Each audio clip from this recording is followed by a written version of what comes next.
قُلْ يَا أَهْلَ الْكِتَابِ تَعَالَوْا إِلَىٰ كَلِمَةٍ سَوَاءٍ بَيْنَنَا وَبَيْنَكُمْ أَلَّا نَعْبُدَ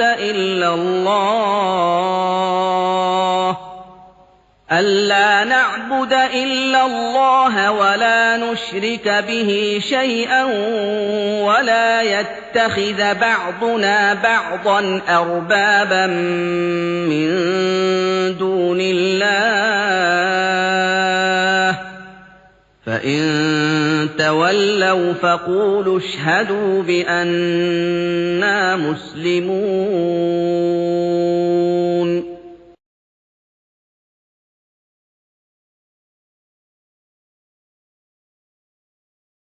പറയുന്നത് ഇല്ല, യേശു ബാക്കി 11 ശിഷ്യന്മാരെ പോലെ തന്നെ ഒരു ഇസ്രായേലിന്റെ ഒരു ഗോത്രത്തിന് ന്യായം വിധിച്ചുകൊണ്ട് യൂദാസ് ഇസ്കാരിയോത്ത്, യേശുവിനെ ഒറ്റുകൊടുത്ത യൂദാസ് ന്യായം വിധിച്ചുകൊണ്ട് അവിടെ ഉണ്ടാകുമെന്നാണ്.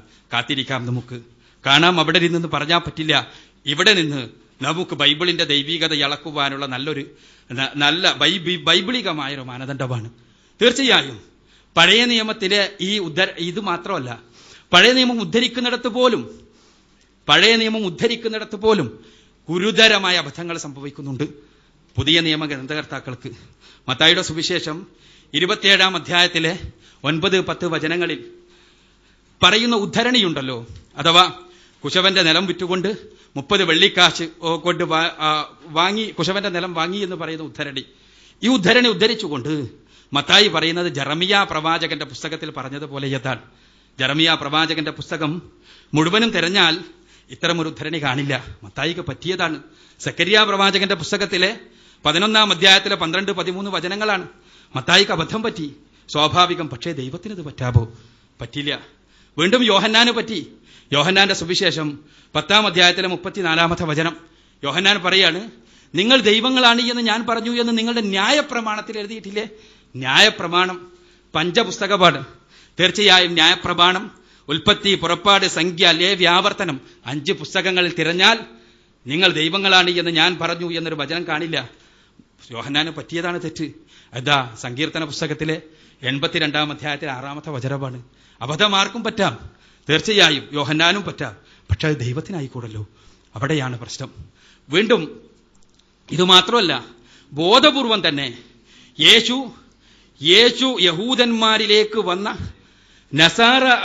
യഹൂദന്മാരിലേക്ക് വന്ന മിശിഹയാണ് എന്ന് വരുത്തി തീർക്കാൻ വേണ്ടി ബോധപൂർവം തന്നെ സുവിശേഷകർത്താക്കൾ ചില അബദ്ധങ്ങൾ പറയുന്നത് നമുക്ക് കാണാൻ കഴിയും.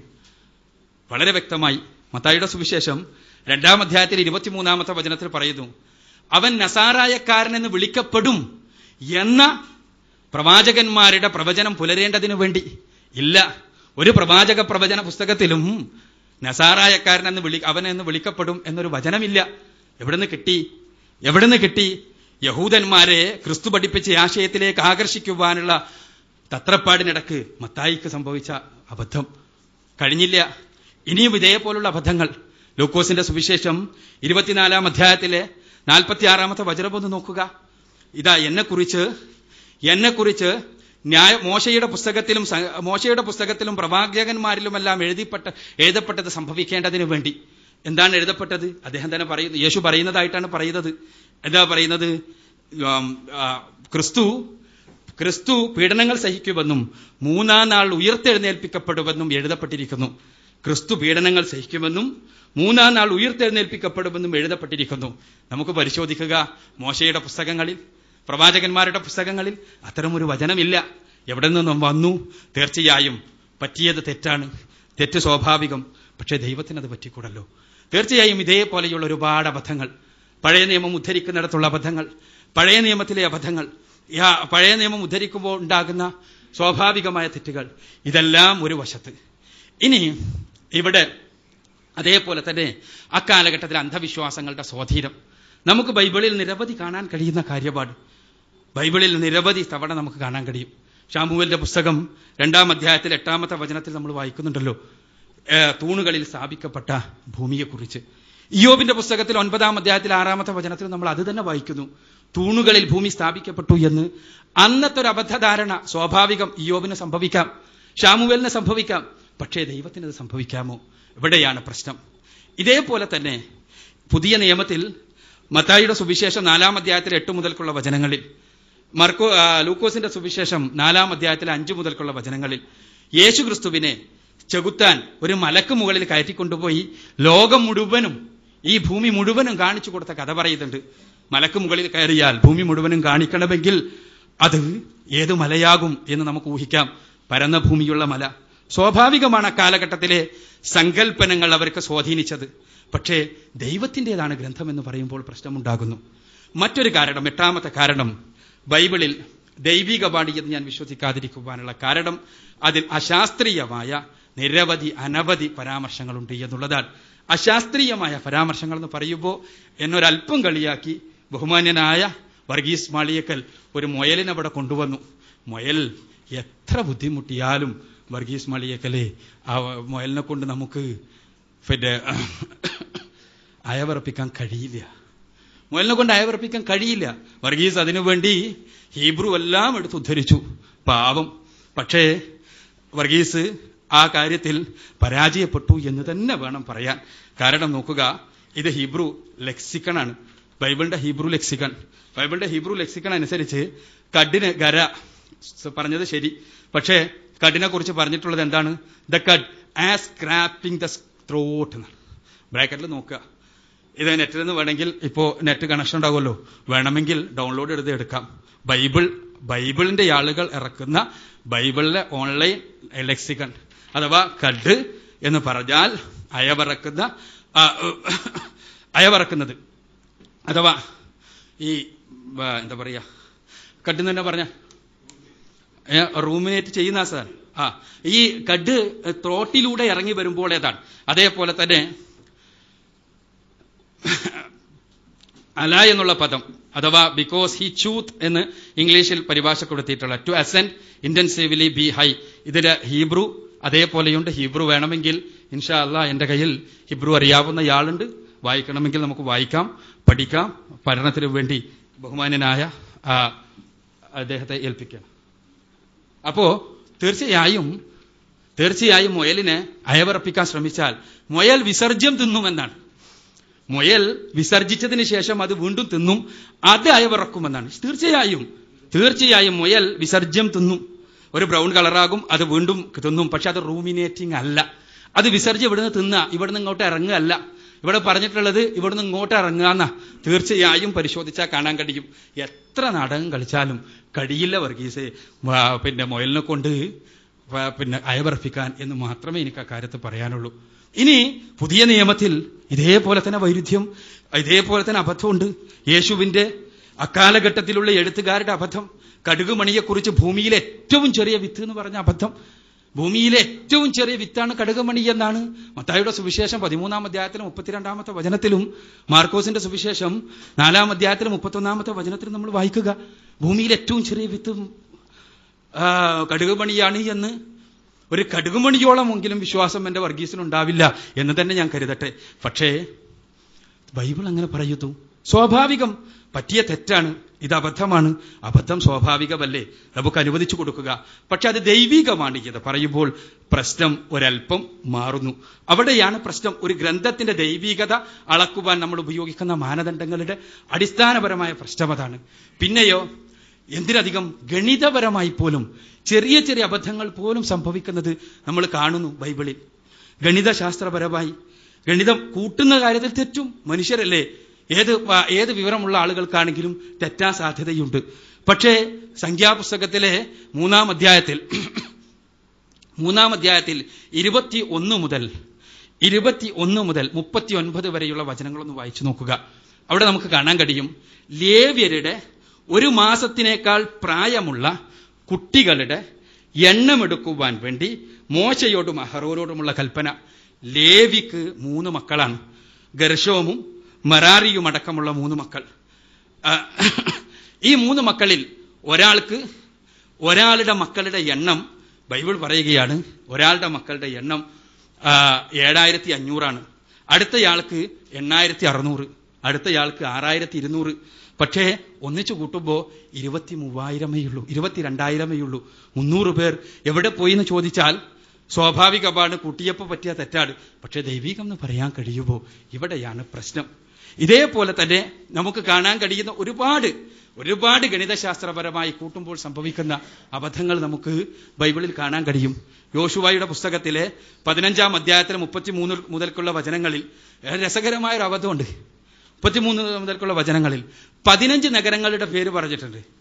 15 നഗരങ്ങളുടെ പേര് പറഞ്ഞിട്ട് തുടങ്ങിയ 14 നഗരങ്ങൾ എന്നാണ് എഴുതിയിട്ടുള്ളത്. എണ്ണിയപ്പോൾ തെറ്റിയതാണ്, സ്വാഭാവികമാണ്. യോശുവ എഴുതിയപ്പോൾ എണ്ണിയപ്പോൾ തെറ്റിയതാ. 15 പറഞ്ഞിട്ടുണ്ട്, എന്നിട്ട് 14 നഗരങ്ങൾ. സ്വാഭാവികമാണ്, തെറ്റുപറ്റാം. ഇനി അവസാനമായി 10ാമത്തെ കാര്യം, ബൈബിൾ ചരിത്രം ആണ് വിശദീകരിക്കുന്നത്. ആദ്യ മനുഷ്യന്റേത് മുതൽ യേശുക്രിസ്തുവിന്റെ ക്രൂശീകരണം വരെയുള്ള ചരിത്രം, പിന്നീട് യേശുവിന്റെ അപ്പോസ്തലന്മാരുടെ പ്രേഷിത പ്രവർത്തനങ്ങളെയും മറ്റുമെല്ലാം കുറിച്ചുള്ള പ്രശ്നങ്ങൾ. ഈ കാര്യങ്ങളിൽ തീർച്ചയായും അവിടെ ഈ ചരിത്രം വിശദീകരിക്കുന്നിടത്ത് ചരിത്രത്തിന്റെ മാനദണ്ഡ പ്രകാരം ബൈബിൾ എത്രത്തോളം സത്യസന്ധമാണ് നമുക്ക് പരിശോധിക്കേണ്ടതുണ്ട്. തീർച്ചയായും വർഗീസ് പറഞ്ഞതുപോലെ മനുഷ്യരെ രക്ഷയിലേക്ക് നയിക്കുന്ന ഗ്രന്ഥമാണ് ബൈബിളെങ്കിൽ തീർച്ചയായും നമുക്ക് ഒന്നിച്ച് അംഗീകരിക്കേണ്ടതുണ്ട്. പക്ഷേ നമ്മുടെ മാനദണ്ഡങ്ങൾ, നമ്മുടെ ബുദ്ധി ഉപയോഗിച്ച് ഇത് ദൈവിക ഗ്രന്ഥമാണ് എന്ന് നമുക്ക് ബോധ്യപ്പെടണമെങ്കിൽ നമ്മുടെ അറിവുമായി അതിനെ തീർച്ചയായും ഉരസി നോക്കണം. അവിടെയാണ് ചരിത്രം പറയുമ്പോൾ അബ്രഹാമുമായി ബന്ധപ്പെട്ടൊരു ചരിത്രം പറയുന്നുണ്ട് ബൈബിൾ. അത് അബ്രഹാമിന്റെ ബന്ധപ്പെടുന്ന ചരിത്രം പറയുന്നതിന് മുൻപ് യോശുവയുടെ പുസ്തകത്തിൽ ശ്രദ്ധേയമായൊരു വചനമുണ്ട്. ഒരു വചനം, ഒരു സംഭവം വിശദീകരിക്കുക. 19-ാമത്തെ അധ്യായത്തിലെ 47-ാമത്തെ വചനം. അതെന്താ? യാക്കോബിന്റെ 12 പുത്രന്മാരിൽ ഒരാളായ ദാനിന്റെ മക്കൾ ലേശയം എന്ന സ്ഥലം പിടിച്ചടക്കി. അങ്ങനെ ആ സ്ഥലത്തിന് ദാൻ എന്ന് പേരിട്ടു. അവർ ദാനിയരുമായി. ദാൻ എന്ന സ്ഥലത്തിന് ലേശമിന് പേര് വരുന്നത് എപ്പോഴാ? യാക്കോബിന്റെ മകനായ ദാനിന്റെ മക്കളായ ദാനിയർ ലേശമിനെ പിടിച്ചടക്കിയതിനു ശേഷമാണ് ദാൻ എന്ന് പേര് വന്നത്. പക്ഷെ ഉൽപ്പത്തി പുസ്തകം 14-ാം അധ്യായത്തിലെ 14-ാമത്തെ വചനത്തിൽ യാക്കോബിന്റെ പിതാവായ ഇസാക്കിന്റെ പിതാവായ അബ്രഹാം ദാനുവരെ ചെല്ലുന്നൊരു കഥയുണ്ട്. ഇല്ലാത്തൊരു രാജ്യത്തേക്ക് അബ്രഹാം പോയി എന്ന് പറഞ്ഞാൽ അത് വിശ്വസിക്കാൻ പ്രയാസം. സ്വാഭാവികപാടത് ബൈബിൾ എഴുത്തുകാർ ഇത് എഴുതുന്ന സമയത്ത് ദാൻ എന്ന സ്ഥലത്ത് അബ്രഹാം പോയതിനെ കുറിച്ച് എഴുതിയതാണ്. അബദ്ധം സംഭവിച്ചതാണ്. സ്വാഭാവികമാണിത്. ഇതേപോലെ തന്നെ ആധുനിക ഉത്ഖനന ഗവേഷണങ്ങൾ നടക്കുമ്പോൾ ബൈബിളിന്റെ ചരിത്രപരതയെ തീർച്ചയായും സംശയിക്കാവുന്ന ചില കാര്യങ്ങളുണ്ട്. ഫറോവയുമായി ബന്ധപ്പെട്ട പ്രശ്നങ്ങൾ ഞാനൊരു ഉദാഹരണം പറഞ്ഞതാണ്. ഈജിപ്റ്റോളജിയിലെ പുതിയ പഠനങ്ങളും ഗവേഷണങ്ങളും നമുക്ക് നൽകുന്ന അറിവ്, ഫറോവ എന്ന ചക്രവർത്തി, ആ ചക്രവർത്തിക്ക് ആ പേര് വന്നത് ഫറോവ എന്ന് എന്നീ 2 പേരുകളുടെ കൂടി യോജിച്ചുള്ള ഫറോവ എന്ന പേര് ചക്രവർത്തിയെ വിളിക്കാൻ ആരംഭിച്ചത് ഈജിപ്ഷ്യൻ രാജവംശ ചരിത്രത്തിൽ 18-ാം രാജവംശത്തിന് ശേഷപാടിയതാണ്. 6-ാം രാജവംശ കാലഘട്ടത്തിലാണ് അബ്രഹാം ജീവിച്ചിരുന്നത് എന്നാണ് പഠനങ്ങളുടെ അടിസ്ഥാനത്തിൽ ക്രൈസ്തവ ഗ്രന്ഥകാരന്മാർ തന്നെ സമർത്ഥിക്കുന്നത്. എന്നാൽ അബ്രഹാം ഉൽപ്പത്തി പുസ്തകത്തിലെ 12-ാം അധ്യായത്തിൽ 10 മുതൽ 20 വരെയുള്ള വചനങ്ങളിൽ നമുക്ക് കാണാം അബ്രഹാമിന്റെ കാലത്തെ രാജാവിനെ കുറിച്ച് ഫറോവ എന്ന് വിളിക്കുന്നത്. അതേപോലെ തന്നെ യോസേഫ് ജീവിച്ചത് 15-ാം രാജവംശ കാലഘട്ടത്തിലായിരിക്കണമെന്നാണ് ബൈബിൾ പണ്ഡിതന്മാരുടെ പൊതുവായ വിലയിരുത്തൽ. എന്നാൽ യോസേഫിന്റെ കാലഘട്ടത്തിലെ രാജാവിനെ കുറിച്ചും ഉൽപ്പത്തി പുസ്തകം 39-ാമത്തെ അധ്യായം മുതൽ 48 വരെയുള്ള അധ്യായങ്ങളിൽ 90 തവണയാണ് ഫറോവ എന്ന് വിളിച്ചിട്ടുള്ളത്. ഇല്ലാത്ത ഫറോവയെ വിളിക്കുക സ്വാഭാവികം. കാരണം ഇത് എഴുതുന്ന കാലഘട്ടത്തിൽ ഈജിപ്തിലെ രാജാവിനെ പൊതുവെ വിളിക്കുന്ന പേരാണ് ഫറോവാൻ. ആ പേര് വിളിച്ചു. ഇത് സ്വാഭാവികമാണ്. എഴുത്തുകാർക്ക് പറ്റിയ തെറ്റാണ്. പക്ഷേ ഇത് ദൈവത്തിൽ ആരോപിക്കുമ്പോൾ പ്രശ്നം മാറുന്നു. അതുകൊണ്ട് ഈ 10 കാരണങ്ങളാൽ ഇന്ന് നിലനിൽക്കുന്ന ബൈബിളിലെ മുഴുവൻ വചനങ്ങളും ദൈവികമാണെന്ന് അംഗീകരിക്കാൻ കഴിയില്ല. ഇനി ബൈബിളിലെ ആശയങ്ങളുമായി ബന്ധപ്പെട്ട കാര്യമാണ്. ബഹുമാനനായ വർഗീസ് മളിയക്കൽ ഒരുപാട് ആശയങ്ങൾ പറഞ്ഞു. തീർച്ചയായും നമുക്ക് സംവദിക്കാം. ത്രിയേകത്വമാണോ, അല്ല പാപപരിഹാര സിദ്ധാന്തമാണോ, അതുമല്ല മറ്റെന്തെങ്കിലും വിഷയമാണെന്ന് ഉച്ചയ്ക്ക് ശേഷം നമുക്ക് ഖുർആന്റെ ദൈവികതയെക്കുറിച്ച് സംസാരിക്കാനുണ്ടല്ലോ. നമുക്ക് സംവദിക്കാം. പക്ഷേ വിഷയങ്ങൾ കൂട്ടിക്കലർത്തരുത്. വിഷയങ്ങൾ കൂട്ടിക്കലർത്തിയാൽ നമുക്ക് സത്യാന്വേഷകരാകാൻ കഴിയില്ല. സത്യം അറിയാൻ കഴിയില്ല, പഠിക്കാൻ കഴിയില്ല. ഇവിടെ നമ്മുടെ വിഷയം ബൈബിൾ ദൈവികമാണോ എന്നതാണ്. ബൈബിളിന്റെ ദൈവികതയെയാണ് 10 പോയിന്റുകളിലൂടെ ഞാൻ ചോദ്യം ചെയ്തിട്ടുള്ളത്. അപ്പോൾ തീർച്ചയായും വർഗീസിന് സംശയം. എന്താണ് സംശയം? പരിശുദ്ധ ഖുർആൻ ബൈബിളിന്റെ ദൈവികതയെ അംഗീകരിക്കുന്നുണ്ടല്ലോ. പരിശുദ്ധ ഖുർആൻ ബഹുമാന്യനായ എന്റെ വർഗീസിനോട് എനിക്ക് വീണ്ടും ആവശ്യപ്പെടാനുള്ളത്, പരിശുദ്ധ ഖുർആൻ ഒന്ന് കൃത്യമായി വായിക്കാൻ തയ്യാറായി കൂടെയതാ. പലപ്പോഴും അദ്ദേഹത്തിന് ഇംഗ്ലീഷ് പരിഭാഷകൾ ഉപയോഗിക്കുകയും ഇംഗ്ലീഷ് ഭാഷയിലെ ഖുർആൻ വിമർശന ഗ്രന്ഥങ്ങൾ അവലംബിക്കുകയും ചെയ്യുന്നത് കൊണ്ട് ഒരുപാട് അബദ്ധങ്ങൾ സംഭവിക്കുന്നു. അദ്ദേഹത്തിന്റെ പുസ്തകത്തിൽ തന്നെ നമുക്ക് കാണാൻ കഴിയും. ഞാൻ ആ അബദ്ധങ്ങളിലേക്ക് എടുക്കല്ല. പക്ഷേ പരിശുദ്ധ ഖുർആൻ ഒരു തവണ പോലും ബൈബിളിൽ നിന്ന് പറയുന്നില്ല വർഗീസെ. പിന്നെ എന്താണ് പറയുന്നത്? പരിശുദ്ധ ഖുർആൻ തൗറാത്ത് എന്ന് പറയുന്നുണ്ട്. ഏതാണ് ആ തൗറാത്ത്? മോശെ പ്രവാചകന് ദൈവം തമ്പുരാൻ അവതരിപ്പിച്ച തൗറാത്ത്. ഇഞ്ചീൽ എന്ന് പറയുന്നുണ്ട്. യേശു ക്രിസ്തുവിന് ദൈവം തമ്പുരാൻ അവതരിപ്പിച്ച ഇഞ്ചീൽ. അതേപോലെ തന്നെ സബൂർ എന്ന് പറയുന്നുണ്ട്. ദാവീദ് പ്രവാചകന് ദൈവം തമ്പുരാൻ അവതരിപ്പിച്ച സബൂർ.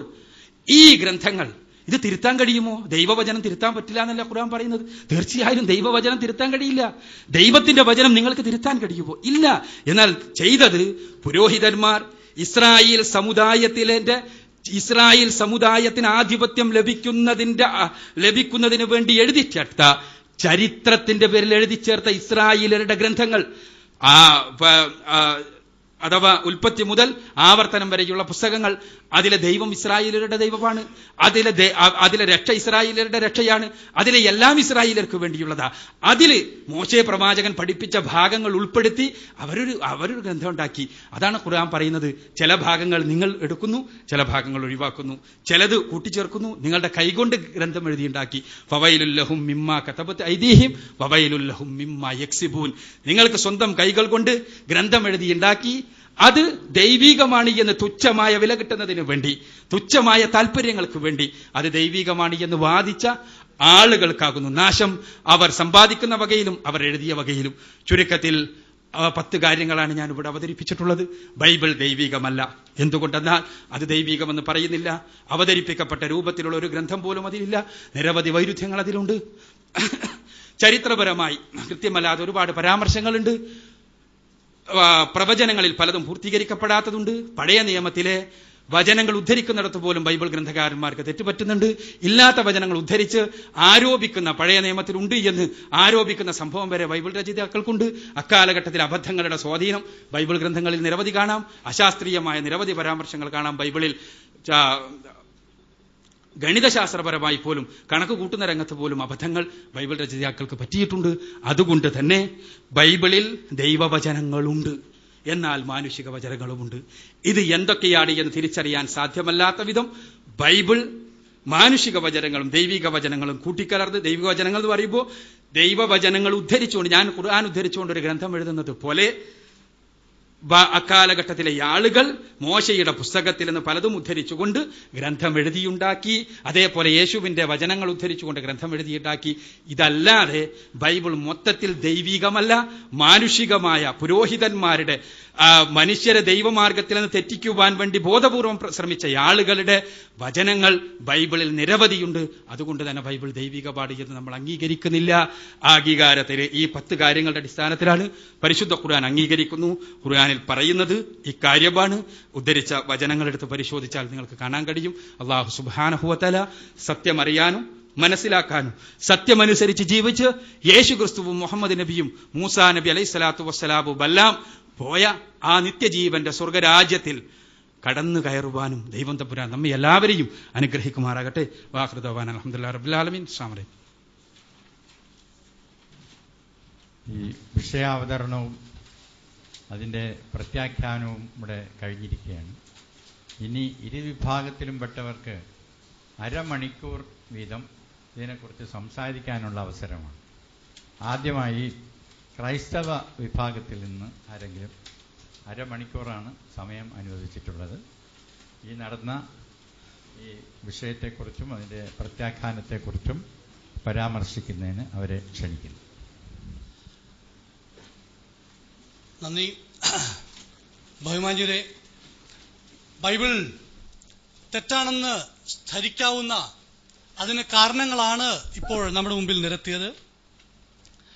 അതിലൊന്ന്,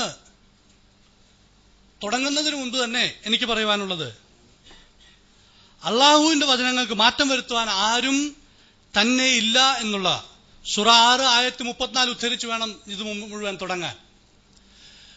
ദൈവം തമ്പുരാൻ കൽപ്പിച്ച ഒരു വചനം മാറ്റം വരുത്തുവാൻ മനുഷ്യന് കഴിയുമെങ്കിൽ ഒന്നുകിൽ ആ മനുഷ്യൻ ദൈവമാകണം, അല്ലെങ്കിൽ ദൈവം അല്ലാതാവുന്നതായിരിക്കും. ഇനി 10 സൂക്തങ്ങളെന്ന് പറഞ്ഞെങ്കിലും ഒരു 20-30 എണ്ണം ഉണ്ട് ഇതെല്ലാം കൂടെ. അതൊന്നൊന്നായിട്ട് സമയത്തിന്റെ പരിധിയിൽ നിന്നുകൊണ്ട് കൈകാര്യം ചെയ്യാൻ തന്നെയാണ് ഞങ്ങൾ ആഗ്രഹിക്കുന്നത്. ഇതിലൊന്ന് പ്രധാനമായും പറഞ്ഞത് യേശുക്രിസ്തുവിന്റെ വംശാവലി, അത് മത്തായിയിലും ലൂക്കോസിലും കാണുന്ന 2 വംശാവലികൾ തെറ്റായാണ് ചിത്രീകരിച്ചിരിക്കുന്നത്. അതിൽ ആളുകളുടെ പേരുകൾക്ക് തെറ്റുണ്ട്, അതിന്റെ എണ്ണത്തിൽ വ്യത്യാസമുണ്ട് എന്ന് തുടങ്ങിയ വാക്കുകൾ അദ്ദേഹം പറയുകയുണ്ടായി. എന്താണ് അവിടെ പ്രശ്നം? ഒരു കാര്യം നമ്മൾ മനസ്സിലാക്കേണ്ടത്, ഇത് 2006 എഴുതിയ പുസ്തകമല്ല. ഈ പുസ്തകം എഴുതുമ്പോൾ ഈ വംശാവലിയുടെ സൂക്ഷിപ്പുകാരായ യഹൂദന്മാർ അന്ന് ആ നാട്ടിൽ അവിടെ ഉണ്ട്. യഹൂദന്മാർ അന്ന് ആ നാട്ടിൽ ഉള്ളപ്പോൾ എഴുതിയ ഈ പുസ്തകം അന്ന് എതിർക്കേണ്ടതായിരുന്നു. അതിനേതെങ്കിലും ചരിത്രരേഖകളുണ്ടോ? ആരെങ്കിലും എതിർത്തതായിട്ട് പറയുന്നുണ്ടോ? ഇല്ല. അവരത് അംഗീകരിച്ചു എന്നതിന്റെ തന്നെ തെളിവാണ്. ഇനി അല്പം കൂടെ നോക്കിയാൽ എന്താണ് ഈ വ്യത്യാസങ്ങൾക്ക് കാരണം? മനുഷ്യന്റെ നോട്ടത്തിൽ നിന്നുകൊണ്ട്, വീക്ഷണത്തിൽ നിന്നാണ് വംശാവലികൾ എഴുതുന്നത് എന്ന് നമുക്കായിട്ട് അറിയാം.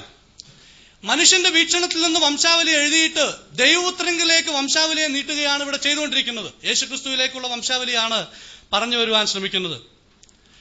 മത്തായി ആ വംശാവലി കുറിക്കുമ്പോൾ യേശുക്രിസ്തുവിന്റെ പിതാവ് എന്ന് അറിയപ്പെട്ടിരുന്ന യോസേഫിലേക്ക് ആ വംശാവലിയെ കൊണ്ടുവരികയാണ്. യോസേഫിന്റെ വംശാവലിയാണ് മത്തായി എഴുതിയ സുവിശേഷം വ്യക്തമാക്കുന്നത്.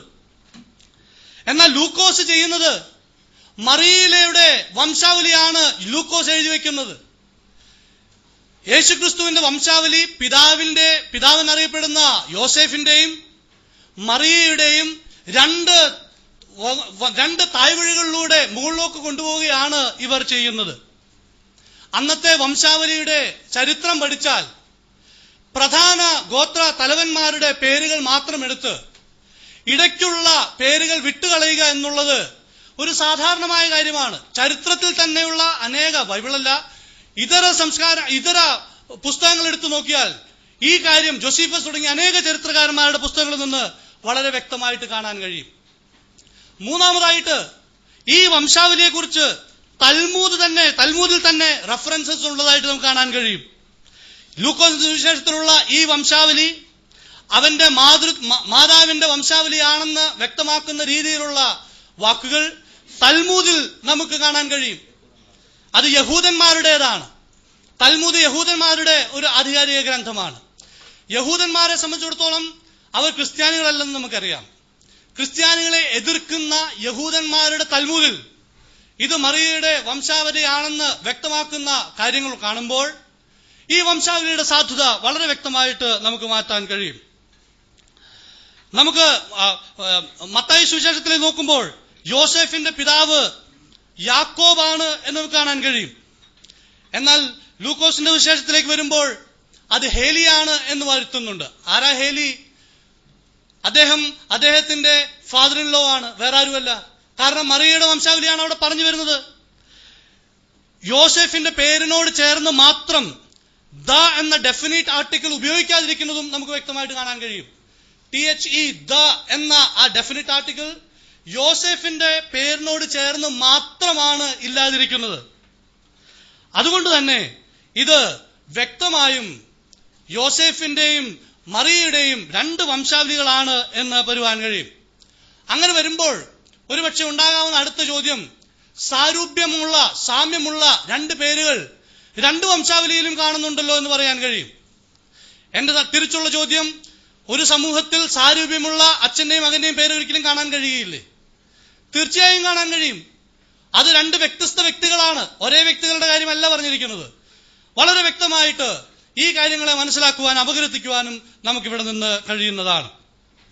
പിന്നീട് ഇവിടെ കുറെ അക്ഷരത്തെറ്റുകൾ, നമ്പറുകളുടെ തെറ്റുകൾ പറയുകയുണ്ടായി. അതിൽ ഓരോ വാക്യങ്ങളും കടന്നുപോയി നമുക്ക് കാണിക്കാൻ കഴിയും. എന്നാൽ എന്താണ് ഈ പറയുന്നത്? ഇതിനു മുൻപ് ഞാനിത് വ്യക്തമാക്കിയിട്ടുണ്ട്. ബൈബിളിന്റെ ദൈവികത എന്ന് പറയുന്നത് ഖുറാനുള്ള ഇസ്ലാം സഹോദരന്മാർ ചിന്തിക്കുന്നതിൽ നിന്ന് വ്യത്യസ്തമാണ്. ഇസ്ലാം സഹോദരന്മാർ മനസ്സിലാക്കുന്ന ഖുർആന്റെ ദൈവികത എന്ന് പറയുന്നത് സ്വർഗത്തിൽ സ്ഥിരമായി എഴുതി വെച്ചിരിക്കുന്ന എന്തോ ഒരു സാധനം ഭൂമിയിലേക്ക് ഇറക്കി കൊടുത്തതുകൊണ്ട് അത് തീർച്ചയായും അതിൽ ഒരു അക്ഷരത്തെറ്റും ഉണ്ടാകരുത് എന്നുള്ള. പക്ഷെ അതിന്റെ ഇടയിൽ എനിക്കുള്ള ചോദ്യം, ആ പുസ്തകം എവിടെയാണെന്നുള്ളതാണ്. എഴുതിയ ആദ്യ പുസ്തകം ആരുടെയും കയ്യിലില്ലെന്നുള്ളതാണ് സത്യം. അപ്പൊ ചുരുക്കത്തിൽ കോപ്പികളാണ് നമ്മളെല്ലാവരും ഉപയോഗിക്കുന്നത്. അപ്പോൾ അതിൽ തെറ്റ് വന്നില്ല എന്ന് പറയുന്നത് ദൈവികതയുടെ അടയാളമാണോ? വാസ്തവത്തിൽ ഈ ക്രിമിനൽ നിയമങ്ങൾ അനുസരിച്ച് തന്നെ, രാജ്യത്തിന്റെ നിയമങ്ങൾ അനുസരിച്ച് തന്നെ ഒരാൾ ഒരു ഒപ്പ് 1000 പ്രാവശ്യം ഇട്ടാൽ അതിൽ ഒരു വ്യത്യാസവും ഇല്ലെങ്കിൽ അതിലെന്തോ കാപട്യം നടന്നിട്ടുണ്ടെന്നുള്ളതാണ് സത്യം. വാസ്തവത്തിൽ ഈ അക്ഷരത്തെറ്റുകൾ മറ്റും ഉള്ളത് തന്നെ വേദപുസ്തകത്തിൽ ആരും കൈകടത്തിയിട്ടില്ല എന്നതിന്റെ വലിയ തെളിവാണ്. വേദപുസ്തകം ആരും ബലം പ്രയോഗിച്ച് അക്ഷരത്തെറ്റുകൾ മാറ്റാനോ കത്തിക്കാനോ തുനിഞ്ഞിട്ടില്ല എന്ന് തന്നെയല്ല, പഴയ കാലത്ത് നമ്പറുകൾ ഇട്ടിരുന്നത് ഇന്നത്തെ നമ്മുടെ പുതിയ സമ്പ്രദായം അനുസരിച്ചുള്ള ബാർകോഡുകൾ പോലെയാണ്. അതിന്റെ ഒരു ചിത്രം ഞാൻ ഇവിടെ ഇങ്ങനെ വരച്ചിട്ടുണ്ട്. 1, 2, 3, 4, 5, 6, 7 എന്ന് തുടങ്ങിയ അക്ഷരങ്ങളിലാണ് നമ്പറുകൾ എഴുതിയിരുന്നത്. 8 എന്നുള്ള അക്ഷരമാണ് ഈ കാണുന്നത്. 18 എന്നുള്ള അക്ഷരത്തിന്റെ മുകളിൽ ഇങ്ങനെ ഒരു വര വരച്ചിട്ടുണ്ട്. അക്കത്തിന്റെ മുകളിൽ ഇങ്ങനെ ഒരു വര വരച്ചിട്ടുണ്ട്. ഇത് എഴുതിയിരിക്കുന്ന ആ വസ്തുതകൾ ഇന്നത്തെ പോലെയുള്ള പ്രിന്റഡ് അല്ല. ഇതിൽ നിന്ന് പകർത്തി എഴുതിയ വ്യക്തികൾ ഒരു വര വിട്ടുപോയാൽ 8 എന്നുള്ളത് ഒരു പക്ഷെ 18 എന്ന് എഴുതിയിരിക്കും. അത് മാഞ്ഞു പോയതുമാകാം. അതിൽ ദൈവികതയുമായിട്ട് അതിന് യാതൊരു ബന്ധവുമില്ല. അത് ദൈവം നൽകിയതാണ് ആണോ എന്ന ചോദ്യം പോലും അവിടെ ഉദിക്കുന്നില്ല. അങ്ങനെ ഇല്ലെങ്കിൽ ഓരോ കാലാകാലങ്ങളിലും മാഞ്ഞുപോയ സാധനങ്ങൾ കൂട്ടിച്ചേർത്ത മനുഷ്യന്റെ കരവിരുതാണ് നമ്മൾ അവിടെ കാണുവാൻ കഴിയുന്നത്. ഇനി മുയലിനെ കുറിച്ച് പറഞ്ഞു. മുയലിനെ കുറിച്ച് എനിക്ക് പറയാനുള്ളത് ഞാൻ പറഞ്ഞു. ഇനി അല്പം കൂടി നമുക്ക് എന്നാൽ ഈ മുയലുകളെ കുറിച്ചും ചരാചരങ്ങളെ കുറിച്ചും പഠിപ്പിച്ചിരുന്ന ഒരു അധ്യാപകനിൽ നിന്ന് തന്നെ കേൾക്കുകയായിരിക്കും കുറച്ചുകൂടി നല്ലത്. ജീവശാസ്ത്രപരമായിട്ട് കോളേജിൽ പഠിപ്പിച്ചുകൊണ്ടിരുന്ന പ്രിയപ്പെട്ട ജെയിംസ് സാറിനോട് ഈ കാര്യത്തെക്കുറിച്ചും ചില കൂടുതൽ കാര്യങ്ങളെ കുറിച്ചും പറയുവാൻ ഞാൻ ക്ഷണിക്കുന്നു. മുയല് തൊപ്പിയിൽ നിന്ന് മുയലിനെ പുറത്തെടുക്കുന്ന ഒരു മാജിക് ഉണ്ട് എന്ന് പറഞ്ഞ പോലെ അക്ബർ സാഹിബ് തൊപ്പിയിൽ നിന്ന് മുയലിനെ എടുത്തിരിക്കുകയാണ്. അപ്പൊ അതിനെക്കുറിച്ച് വിശദീകരിക്കണമല്ലോ. ഈ റൂമിനൻസ് എന്നുള്ള പദം വന്നു തന്നെ 1800-ലാണ്. ഇന്നത്തെ ബൈബിൾ ഡിക്ഷണറിയിൽ ലിനേയസ് കോയിൻ ചെയ്ത ടേം ഇന്നത്തെ ബൈബിൾ ഡിക്ഷണറിയിൽ ആരെങ്കിലും എഴുതിയെന്ന് പറഞ്ഞതിന് വല്ല ആധികാരികതയുണ്ടോ? അതായത് കട്ട്ചൂയിങ്ങിന് ബൈബിളിലുള്ള അർത്ഥം ഭാഗികമായിട്ട് അല്ലെങ്കിൽ കുറഞ്ഞ ന്യൂട്രിയൻസ് ഉള്ള ആഹാരം തിരിച്ചു ഭക്ഷിക്കുക എന്നുള്ള അർത്ഥം മാത്രമേ ഉള്ളൂ.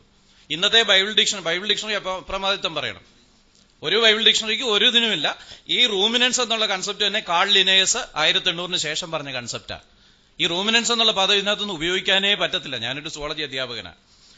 ഈ മൊയലിന്റെ കാര്യത്തില് കോപ്രോഫാഗി എന്ന് പറയുന്ന ഒരു ഇതുണ്ട്. അത് കാഷ്ടം തിരുന്നല്ല. ആഹാരം ജസ്റ്റ് ഒന്ന് പ്രോസസ് ചെയ്ത് ബ്രൗൺ പെല്ലറ്റ്സ് ആയിട്ട് അയച്ചിട്ട് സമയം കിട്ടുമ്പോൾ, അന്ന് അവർ ശത്രുക്കളെ പേടിക്കുന്ന ജീവിയാണല്ലോ, സമയം കിട്ടുമ്പോൾ തിരിച്ചു വന്ന് കഴിച്ചിട്ട് അത് വീണ്ടും ദഹിപ്പിക്കുന്ന പ്രക്രിയ. അത് ആഹാരം പ്രോസസ് ചെയ്യാനുള്ള ഒരു നല്ല ടെക്നിക്ക് തന്നെയാണ്. അത് കട്ട്ചൂയിങ് എന്നുള്ള ടെക്നിക്കൽ ടൈം അല്ല. അന്ന് ഈ കട്ട്ചൂയിങ് എന്നുള്ള ടെക്നിക്കൽ ടൈം ഒന്നും വന്നിട്ടില്ല.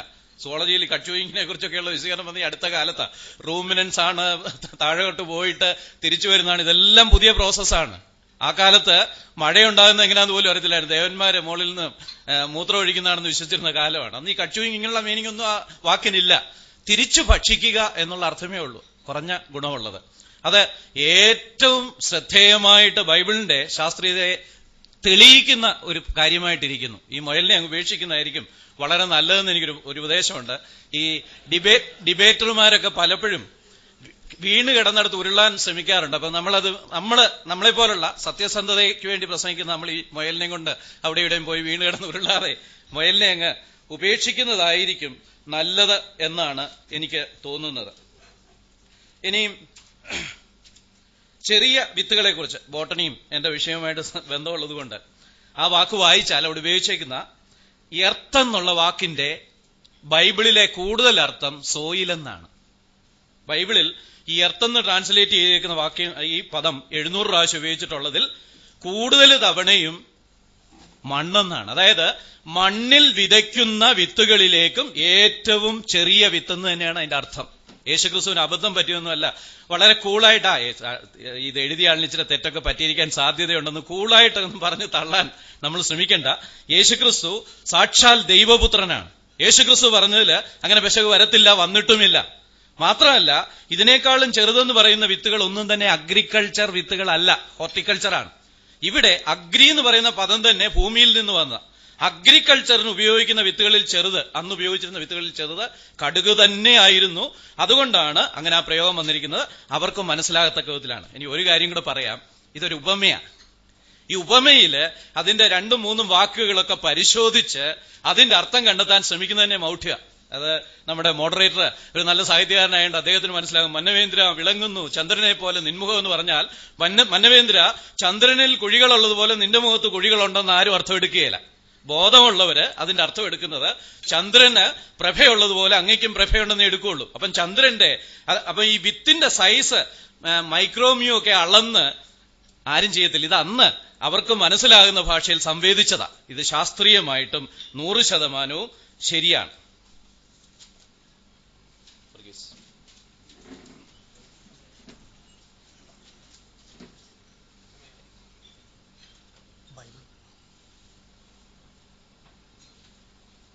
വേറെ 2 പ്രശ്നങ്ങൾ.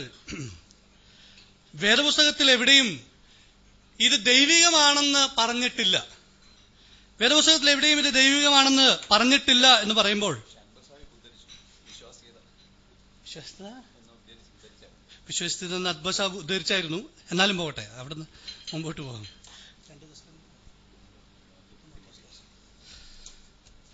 2 തിമോഥെയോസ് 3-ാം അധ്യായം 16-17 വാക്യങ്ങളിലേക്ക് കടക്കാം.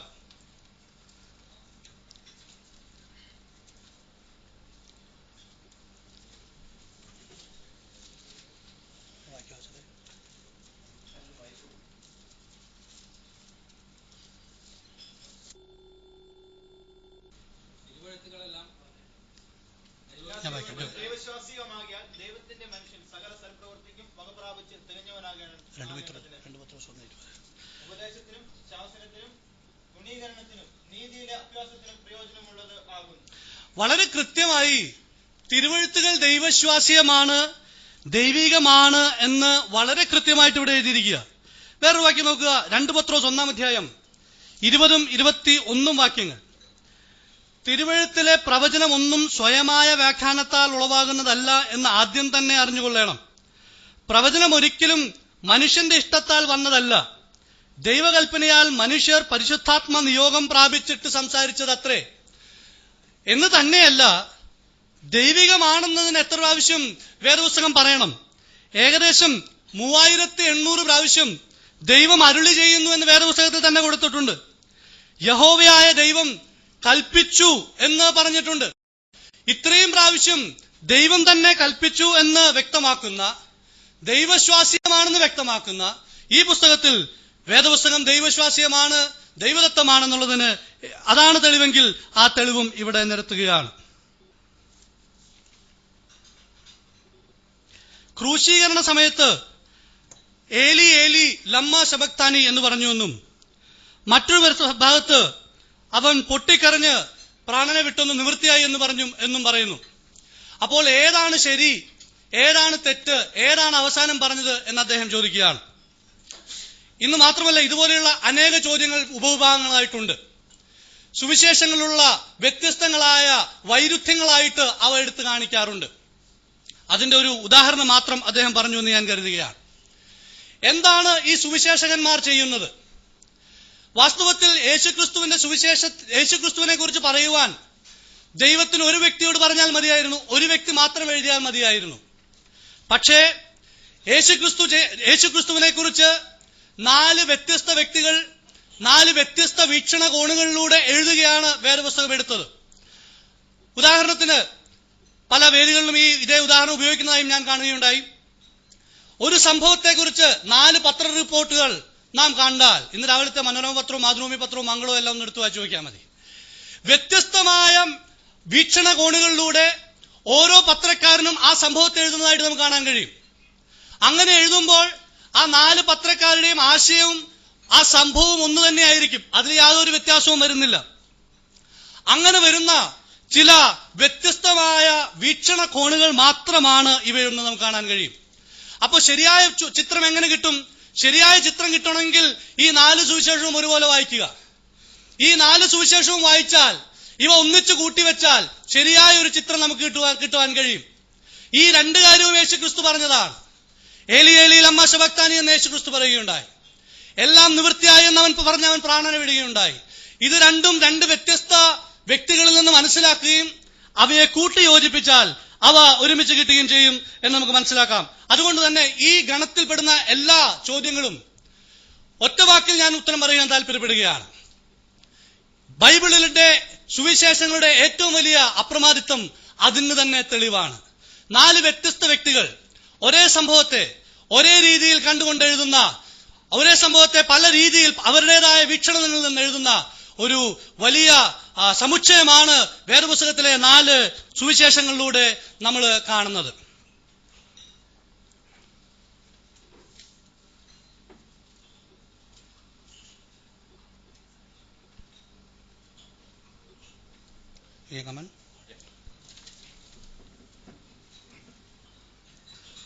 ഞാൻ എന്നെക്കുറിച്ച് പറയുന്നത് തെറ്റ്. യോഹന്നാന്റെ സുവിശേഷം 5-ാം അധ്യായത്തില് അങ്ങനെ ഒരു പ്രയോഗമുണ്ട് എന്ന് അക്ബർ സാഹിബ് പറഞ്ഞിരുന്നല്ലോ. ഞാൻ എന്നെക്കുറിച്ച് തന്നെ സാക്ഷ്യം പറഞ്ഞാൽ എന്റെ സാക്ഷ്യം സത്യമല്ല. ഇത് ന്യായപ്രമാണത്തിലെ ഒരു പ്രമാണമാണ്. അവരെക്കുറിച്ചുള്ള സാക്ഷ്യം സ്വീകാര്യമല്ല. വേറെ 2 സാക്ഷികളുടെ സാക്ഷ്യം വേണം. ഖുറാനിലാണെങ്കിൽ 4 പേരെന്ന് പറയുന്നുണ്ട്. ചില സ്ത്രീകളാണെങ്കിൽ ഒരു പുരുഷന് വരും, 2 സ്ത്രീകളാണെന്നുണ്ട്. ഏകദേശം അതേ പ്രമാണം ബൈബിളിലെ ന്യായപ്രമാണത്തിലും ഉണ്ട്. അപ്പം ആ ഒരു സാക്ഷ്യത്തിന് വാലിഡിറ്റി ഉടനെ വേറൊരാൾ പറയണം. പക്ഷെ ഈ വാക്യത്തിന്റെ മുന്നില് യേശുക്രിസ്തു തന്നെ പറയുന്നുണ്ട്. 30-ാം വാക്യത്തില്, 31 വായിച്ചത്, ഞാൻ എന്റെ ഇഷ്ടമല്ല എന്നെ അയച്ചവന്റെ ഇഷ്ടമത്രേ ചെയ്യാൻ ഇച്ഛിക്കുന്നുണ്ട്. എന്റെ വിധി നീതിയുള്ളത് തന്നെ. എങ്കിലും നിങ്ങളുടെ പ്രമാണം അനുസരിച്ച് നിങ്ങൾക്ക് വേറെ സാക്ഷികളുടെ ആവശ്യമുണ്ട്. ന്യായപ്രമാണം അനുസരിച്ച് അത് താഴേക്ക് പറയുന്നുണ്ട്. ആരൊക്കെയാ സാക്ഷ്യം പറയുന്നുമുണ്ട്. 10-ാം അധ്യായത്തിൽ വരുമ്പോൾ യേശുക്രിസ്തു പറയുകയാണ്, ഞാൻ മുകളിൽ നിന്നുള്ളവനായതുകൊണ്ട് ഞാൻ നിങ്ങളുടെ പ്രമാണത്തിന് മുകളില. അതുകൊണ്ട് ഞാൻ തന്നെ എന്നെക്കുറിച്ച് സാക്ഷ്യം പറഞ്ഞാലും വാലിഡാ. പക്ഷെങ്കിൽ നിങ്ങളുടെ പ്രമാണം അനുസരിച്ച് നിങ്ങൾക്ക് സാക്ഷ്യം സ്വീകരിക്കണേ. 2 പേര് വേണം. ഇന്നാ പിടിച്ചോ, 2 അല്ല, എത്ര പേരുടെ വേണേ സാക്ഷ്യം തരാം എന്നുള്ള രീതിയിലാണ് യോഹന്നാന്റെ സുവിശേഷം 5-ാം അധ്യായത്തിൽ പറഞ്ഞിരിക്കുന്നത്. ഇത് തമ്മിൽ ഒരു കോൺട്രഡിക്ഷനും ഇല്ല. യേശുക്രിസ്തു പറഞ്ഞിരിക്കുന്ന സത്യമല്ല എന്നുള്ളത് ന്യായപ്രമാണത്തിലെ ആശയവുമായിട്ട് ബന്ധപ്പെട്ട ആശയത്തിലാണ് അവിടെ ഉപയോഗിച്ചിരിക്കുന്നത്. ആ ആശയം എന്ന് പറയുന്നത്, ഒരു സാക്ഷ്യം സത്യമാണെന്ന് വേറൊരാൾ സ്വീകരിക്കണമെങ്കിൽ 2 പേരുടെ സാക്ഷ്യം വേണം. വേറെ 2 പേരുടെ വേണം. സ്വന്തം സാക്ഷ്യം അവണ്ണം സ്വീകാര്യമല്ല. അതുകൊണ്ടാണ്. പിന്നെ ഏലി ഏലി ലമ്മാ സബക്താനിയുടെ കാര്യം പറഞ്ഞല്ലോ. ഏലി ഏലി ലമ്മാ സബക്താനി പറഞ്ഞിട്ട് കൂട്ടത്തിൽ തന്നെ നിലവിളിച്ചു എന്ന് പറയുന്നുണ്ട്. ആ നിലവിളിയുടെ കൂടെ പറഞ്ഞ കാര്യമാണ് നിവൃത്തിയായെന്നുള്ളത്. സാധാരണ കരയുന്ന ഒരാള് കരഞ്ഞുകൊണ്ട് പറയുന്ന ഒരാൾക്ക് വേണ്ടി നിലവിളി എന്ന് രേഖപ്പെടുത്താം. വേറൊരാൾക്ക് അതിനകത്ത് പറഞ്ഞ ആശയങ്ങൾ, നമ്മുടെ കുഞ്ഞുങ്ങളൊക്കെ അവർ വീഡിയോ ഒക്കെ ചെയ്ത പദം പറഞ്ഞ് കരയും നമ്മൾ കാണാറുണ്ട്. ഒരു ക്രൂശിതൻ ക്രൂശിൽ കിടന്ന് നമുക്ക് വേണ്ടി പെടഞ്ഞ് മരിക്കുമ്പോഴ് അവൻ പദം പറഞ്ഞ് കരഞ്ഞ് പറയുന്ന ആ കരച്ചിലിനെ ഒരിടത്ത് ഏലി ഏലി ലമ്മാ സബക്താനി എന്ന് പറഞ്ഞിട്ട് കരഞ്ഞുകൊണ്ട് പ്രാണനെ വിട്ടെന്നും മറു വേറൊരാള് അത് വാസ്തവത്തില് നിവൃത്തിയായി എന്നുള്ള അർത്ഥത്തിലാണ് പറഞ്ഞതും എന്നാണ് അവിടെ പറയുന്നത്. ഇനിയും പ്രവാചകന്റെ ലക്ഷണം, പ്രവചനം സംഭവിക്കണം. വളരെ ശരിയാണ്. ആവർത്തന പുസ്തകത്തിൽ അങ്ങനെ പറഞ്ഞിട്ടുണ്ട്. ഖുറാനിലുള്ള ചില പ്രവചനങ്ങൾ സംഭവിക്കാതിരുന്നിട്ടും നമ്മൾ നബിയെ പ്രവാചകൻ അംഗീകരിക്കുന്നുണ്ട്. എന്നാൽ ഇവിടെ യേശുക്രിസ്തു പറഞ്ഞ പ്രവചനങ്ങൾ നടന്നില്ല, അതുകൊണ്ട് അംഗീകരിക്കരുത് എന്നാണ് പറയുന്നതിന്റെ ആശയം. മനുഷ്യപുത്രൻ തന്റെ രാജ്യത്തിൽ വരുമ്പോൾ നിങ്ങളിൽ ചിലര് അവനെ കാണും. അതൊന്ന് വായിച്ചു നോക്കിയിട്ട് അതിന്റെ അടുത്ത ഭാഗം ഒന്ന് വായിച്ചാൽ അതിന്റെ അർത്ഥം മനസ്സിലാകും. അടുത്ത സംഭവം എന്ന് പറയുന്നത് മറുരൂപമലയിലാണ്. മറുരൂപമലയിൽ യേശുക്രിസ്തു സർവശക്തിയോടും രാജാതി രാജാവായിട്ട് അവരുടെ മുന്നിൽ പ്രത്യക്ഷപ്പെട്ടു. അവരിൽ 2 പേര് ആ കൂട്ടത്തിലുണ്ടായിരുന്നു. നിങ്ങളിൽ ചിലര് മനുഷ്യപുത്രൻ തന്റെ രാജ്യത്തിൽ ശക്തിയോടെ വരുന്നത് കാണും. മറുരൂപമലയില് യേശുക്രിസ്തു മോശയും ഏലിയാവിനോടൊപ്പം സംഭാഷിക്കുമ്പോൾ യേശുക്രിസ്തു തന്റെ മഹത്വത്തിൽ ശോഭിക്കുന്നത് കണ്ടു. അതിനെക്കുറിച്ചാണ് ഇത് പറഞ്ഞിരിക്കുന്നത്. ഈ മത്തായിയുടെ സുവിശേഷത്തില് ഈ നിങ്ങളിൽ ചിലര് എന്റെ ശക്തിയോടെ കാണുമെന്ന് പറഞ്ഞിരിക്കുന്നത് അടുത്ത ഭാഗത്ത് തന്നെ പറഞ്ഞിട്ടുണ്ട്. 6 ദിവസം കഴിഞ്ഞ ശേഷം യേശു ശിഷ്യന്മാർക്ക് തന്നെ പ്രത്യക്ഷനാക്കി മറുരൂപമലയില്. അവിടെയാണ് യേശുക്രിസ്തുവിനെ അവർ ആദ്യമായിട്ട് തന്റെ സർവശക്തിത്വത്തിൽ കാണുന്നത്, പ്രശോഭിക്കുന്നവനായിട്ട്. ഇനിയും മത്തായിയുടെ സുവിശേഷം 27:9-10 അതുപോലെ അവിടെ ജെറമ്യാവിൽ നിന്നുള്ള ഉദ്ധരണം ആണ് എന്നുള്ള മട്ടിൽ പറഞ്ഞിട്ടുണ്ട്. അത് സെക്കരിയാവിലാണ് പറഞ്ഞത് എന്ന് അദ്ദേഹം പറഞ്ഞു. ജെറമ്യാവിലും ഇതിനെക്കുറിച്ചുള്ള സൂചനകളുണ്ട്. നേരിട്ടുള്ള സൂചന സെക്കരിയാവിലാണ്. അത് ശരിയാണ്. അങ്ങനെ പറയാൻ കാരണം ഈ പ്രവാചക പുസ്തകങ്ങളുടെ ആദ്യത്തെ പുസ്തകമായിട്ട് യഹൂദന്മാർ കരുതിയിരുന്നത് ഇരമ്യാ പുസ്തകമാണ്. ഇരമ്യാവ് അവരുടെ ഒരു പ്രധാന പ്രവാചകൻ തന്നെയായിരുന്നു. അപ്പൊ അതുകൊണ്ട് ഇപ്പൊ ഇതിനകത്ത് ഈ വേദപുസ്തകത്തിലെ അത് പുതിയ നിയമത്തിൽ പറയുന്ന പല ഭാഗങ്ങളും വായിച്ചറിയാം. പ്രവാചക പുസ്തകങ്ങളിൽ പറഞ്ഞിരിക്കുന്നത് എന്ന് പറയുന്ന കൂട്ടത്തില് ബാക്കി പുസ്തകങ്ങൾ, അതായത് റെപ്രസെന്റേറ്റീവ് ആയിട്ട് എല്ലാറ്റിനെയും ചേർത്ത് പറയാറുണ്ട്. ഇരമ്യാ പ്രവാചകൻ പറഞ്ഞിട്ടുണ്ടെന്ന് പറയുന്നത് അതിൽ തന്നെ ശരിയാണ്. ഇരമ്യാവിൽ പറഞ്ഞിട്ടുണ്ട്. ഇതിൽ നേരിട്ട് വേറൊരു പ്രവചനം സെക്കരിയാവിൽ ഉണ്ടെന്നുള്ളത് ശരിയാണ്. ആ പ്രവചനം എല്ലാം കൂടെ ചേർത്ത് പൊതുവായിട്ട് അതിന്റെ തല പുസ്തകമായ ഇരമ്യാ പുസ്തകത്തിന്റെ പേരിൽ പറഞ്ഞിരിക്കുന്നതേ ഉള്ളൂ. അതിനകത്ത് വൈരുദ്ധ്യമോ പ്രവചന വിരുദ്ധമായിട്ടുള്ള ഒന്നുമില്ല.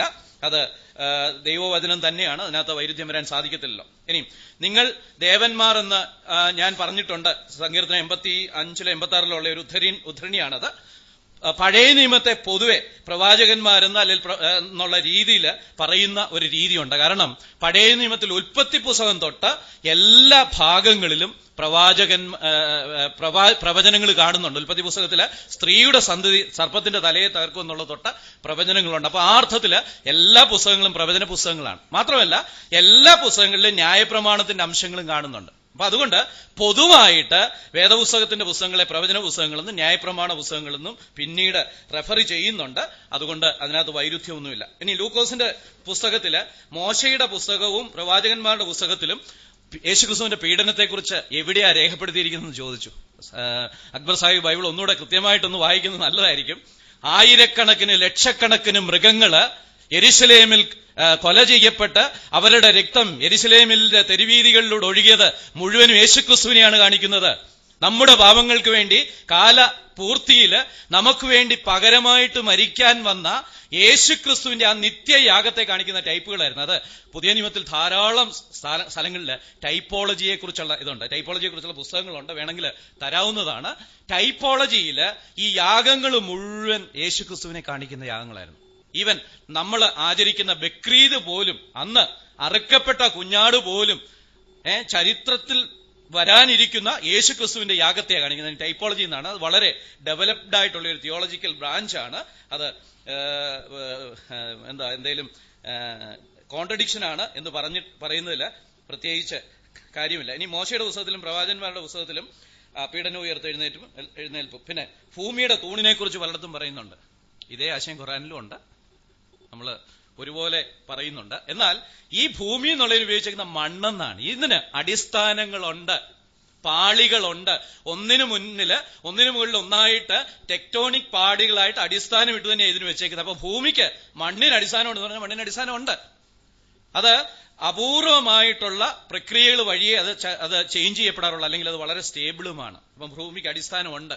ഇനിയും ഭൂമിയെ ശൂന്യതയിൽ കെട്ടിത്തൂക്കിയിട്ടിരിക്കാന്ന് ഇയ്യോബിന്റെ പുസ്തകത്തിൽ 8-ാം അധ്യായത്തിൽ പറയുന്നുണ്ട്. സ്പേസ് ആരെങ്കിലും സ്വപ്നം കാണുന്നതിന് മുമ്പ്, സ്പേസ് എന്നുള്ള ആശയം വരുന്നതിന് മുമ്പ് ഭൂമിയെ സ്പേസിൽ കെട്ടിത്തൂക്കിയിട്ടിരിക്കാന്ന് ഇയ്യോബ് പറയുന്നുണ്ട്. അങ്ങനെയാണെങ്കിൽ ഇയ്യോബിന് പോലും ഭൂമിയെ ഗ്രാവിറ്റേഷണൽ ഫോഴ്സില് സ്പേസിൽ തൂക്കിയിട്ടിരിക്കുകയായിരുന്നെന്ന് അറിയാം. അപ്പം ഈ പുസ്തകത്തിൽ തന്നെ ഇഷ്ടംപോലെ അങ്ങനെ പറഞ്ഞിട്ടുണ്ട്. എന്താ ഇങ്ങനെ നമുക്ക് അപ്പേരന്റ് കോൺട്രഡിക്ഷൻ, പുറമേ നോക്കിയ കോൺട്രഡിക്ഷൻ ആയി തോന്നുന്ന കാര്യങ്ങൾ വരുന്നത്? അതെന്നാന്ന് ചോദിച്ചാൽ ഇത് ആരും തിരുത്താൻ ശ്രമിച്ചിട്ടില്ല. ഇത് ഓരോരുത്തർക്കും ദൈവാത്മ പ്രേരണയിൽ അവർ എഴുതിയതായതുകൊണ്ട് വേറൊരാളൊന്നും തിരുത്താൻ ശ്രമിക്കത്തില്ല.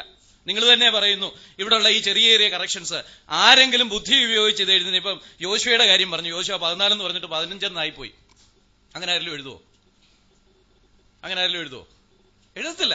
അത് കോപ്പിങ് എറർ ആണെന്നുള്ള വ്യക്തമാ. മാത്രമല്ല പിന്നെ അത് കോപ്പി ചെയ്ത ആൾക്കാർ ഉടനെ കറക്റ്റ് ചെയ്യേണ്ട. പക്ഷെ ബൈബിളിൽ അങ്ങനെ ആരും ചെയ്യത്തില്ല. കോപ്പികൾ പിടിച്ചു വാങ്ങിച്ച് എല്ലാം കൂടെ ഒന്നാക്കിയിട്ട് ഒരു കോമൺ കോപ്പി എടുത്തേച്ച് ബാക്കിയൊക്കെ ചുട്ടുകരിച്ച് കൊല്ലുകയും അങ്ങനെയുള്ള പരിപാടിയൊന്നും ബൈബിളിലില്ല. ബൈബിളില് ഒരു കോപ്പിങ് എറർ വന്നാൽ അതിനെ പിൻഗമിക്കുന്നവർ അതേ കോപ്പിങ് എററുള്ള പുസ്തകങ്ങൾ പ്രൊഡ്യൂസ് ചെയ്തുകൊണ്ടിരിക്കുക. അവർ ധൈര്യമില്ല അത് കറക്റ്റ് ചെയ്യാൻ. അതേസമയത്ത് തന്നെ അതിനു മുമ്പുള്ള പല ഗ്രന്ഥങ്ങളിലും അതിന്റെ കറക്റ്റ് ഫോം ആയിരക്കണക്കിന് അവിടെ ഇവിടങ്ങളിലായിട്ടുണ്ട്. അതുകൊണ്ട് വായിക്കുന്ന ഒരാൾക്ക് ഇത് കണ്ടുപിടിക്കാൻ ഒരു പ്രയാസവുമില്ല. മാത്രമല്ല ബൈബിളിൽ ഒരു പ്രത്യേകതയുണ്ട്, പല കാര്യങ്ങളും വേറെ ഭാഗത്തും പറഞ്ഞിട്ടുണ്ട്. അപ്പം താരതമ്യം ചെയ്ത് അതിന്റെ ശരിക്കുള്ള ആശയം കണ്ടുപിടിക്കാനുള്ള വ്യവസ്ഥയുണ്ട്. മാത്രമല്ല ഇതൊന്നും വേദപുസ്തകത്തിന്റെ ആധികാരികതയെ ബാധിക്കുന്നേയില്ല. എനിക്ക് യേശുക്രിസ്തുവിനെ എന്റെ രക്ഷിതാവായിട്ട് സ്വീകരിക്കാൻ യോശുവയുടെ 14-15 പ്രശ്നമല്ല. ഞാൻ പാപിയാണ്, എന്റെ ദൈവമേ ഞാൻ പാപിയാണ്. മുഹമ്മദ് നബി 70 പ്രാവശ്യം സ്വന്തം പാപത്തിനു വേണ്ടി പ്രാർത്ഥിച്ചുവെങ്കിൽ നമ്മൾ ഓരോരുത്തർ എത്ര തവണ പ്രാർത്ഥിക്കണം? ഹദീസുകള് നമ്മള് ജന്മപാപികളാന്ന് പറയുന്നത് നമ്മുടെ ജന്മപാപത്തിന് വേണ്ടി എന്ത് ചെയ്യും? കഴിഞ്ഞ സംവാദത്തില് അക്ബർ സാഹിബ് തന്നെ പറഞ്ഞു, ജന്മപാപം ഉണ്ടെങ്കിൽ യേശുക്രിസ്തുവിന്റെ ആവശ്യമേ ഉള്ളൂ. ശരിയാ, ഞാൻ സമ്മതിച്ചിരിക്കുന്നു. ജന്മപാപം ഉണ്ടെങ്കിൽ യേശുക്രിസ്തു വേണം. ആ യേശുക്രിസ്തുവിലൂടെ പാപമോചനം കിട്ടണമെങ്കിൽ ഈ 14-15 തടസ്സമില്ല. ജസ്റ്റ് നമ്മളെ തന്നെ ഒന്ന് താഴ്ത്തിയാൽ മതി. ഞാനൊരു പാപിയാണ്, എന്റെ പാപങ്ങൾക്ക് ഉള്ള ശിക്ഷ അങ്ങേറ്റ് എനിക്ക് പകരമായിട്ടാണ് ക്രൂശിൽ ഞാൻ മരിച്ചതെന്ന് ഞാൻ വിശ്വസിക്കുന്നു എന്ന് ഏറ്റുപറയുന്ന ലഘുവായ വിശ്വാസത്തിലൂടെ സ്വീകരിക്കാം. അതുകൊണ്ട് ഈ പറയുന്നതൊന്നും ഭൂകമ്പമോ പ്രശ്നങ്ങളോ ഒന്നും അല്ല, ചെറിയ അക്ഷരത്തെറ്റുകൾ കോപ്പീസ്റ്റിന് വന്നതാണ്. അത് നമ്മൾ പർവ്വതീകരിക്കേണ്ട ആവശ്യമില്ല. ഇനി ഇസ്ലാമിക വിഭാഗത്തിൽപ്പെട്ട സുഹൃത്തുക്കൾക്ക് പ്രതികരിക്കേണ്ട സമയമാണ്. അവർക്കും അരമണിക്കൂർ അനുവദിക്കുക.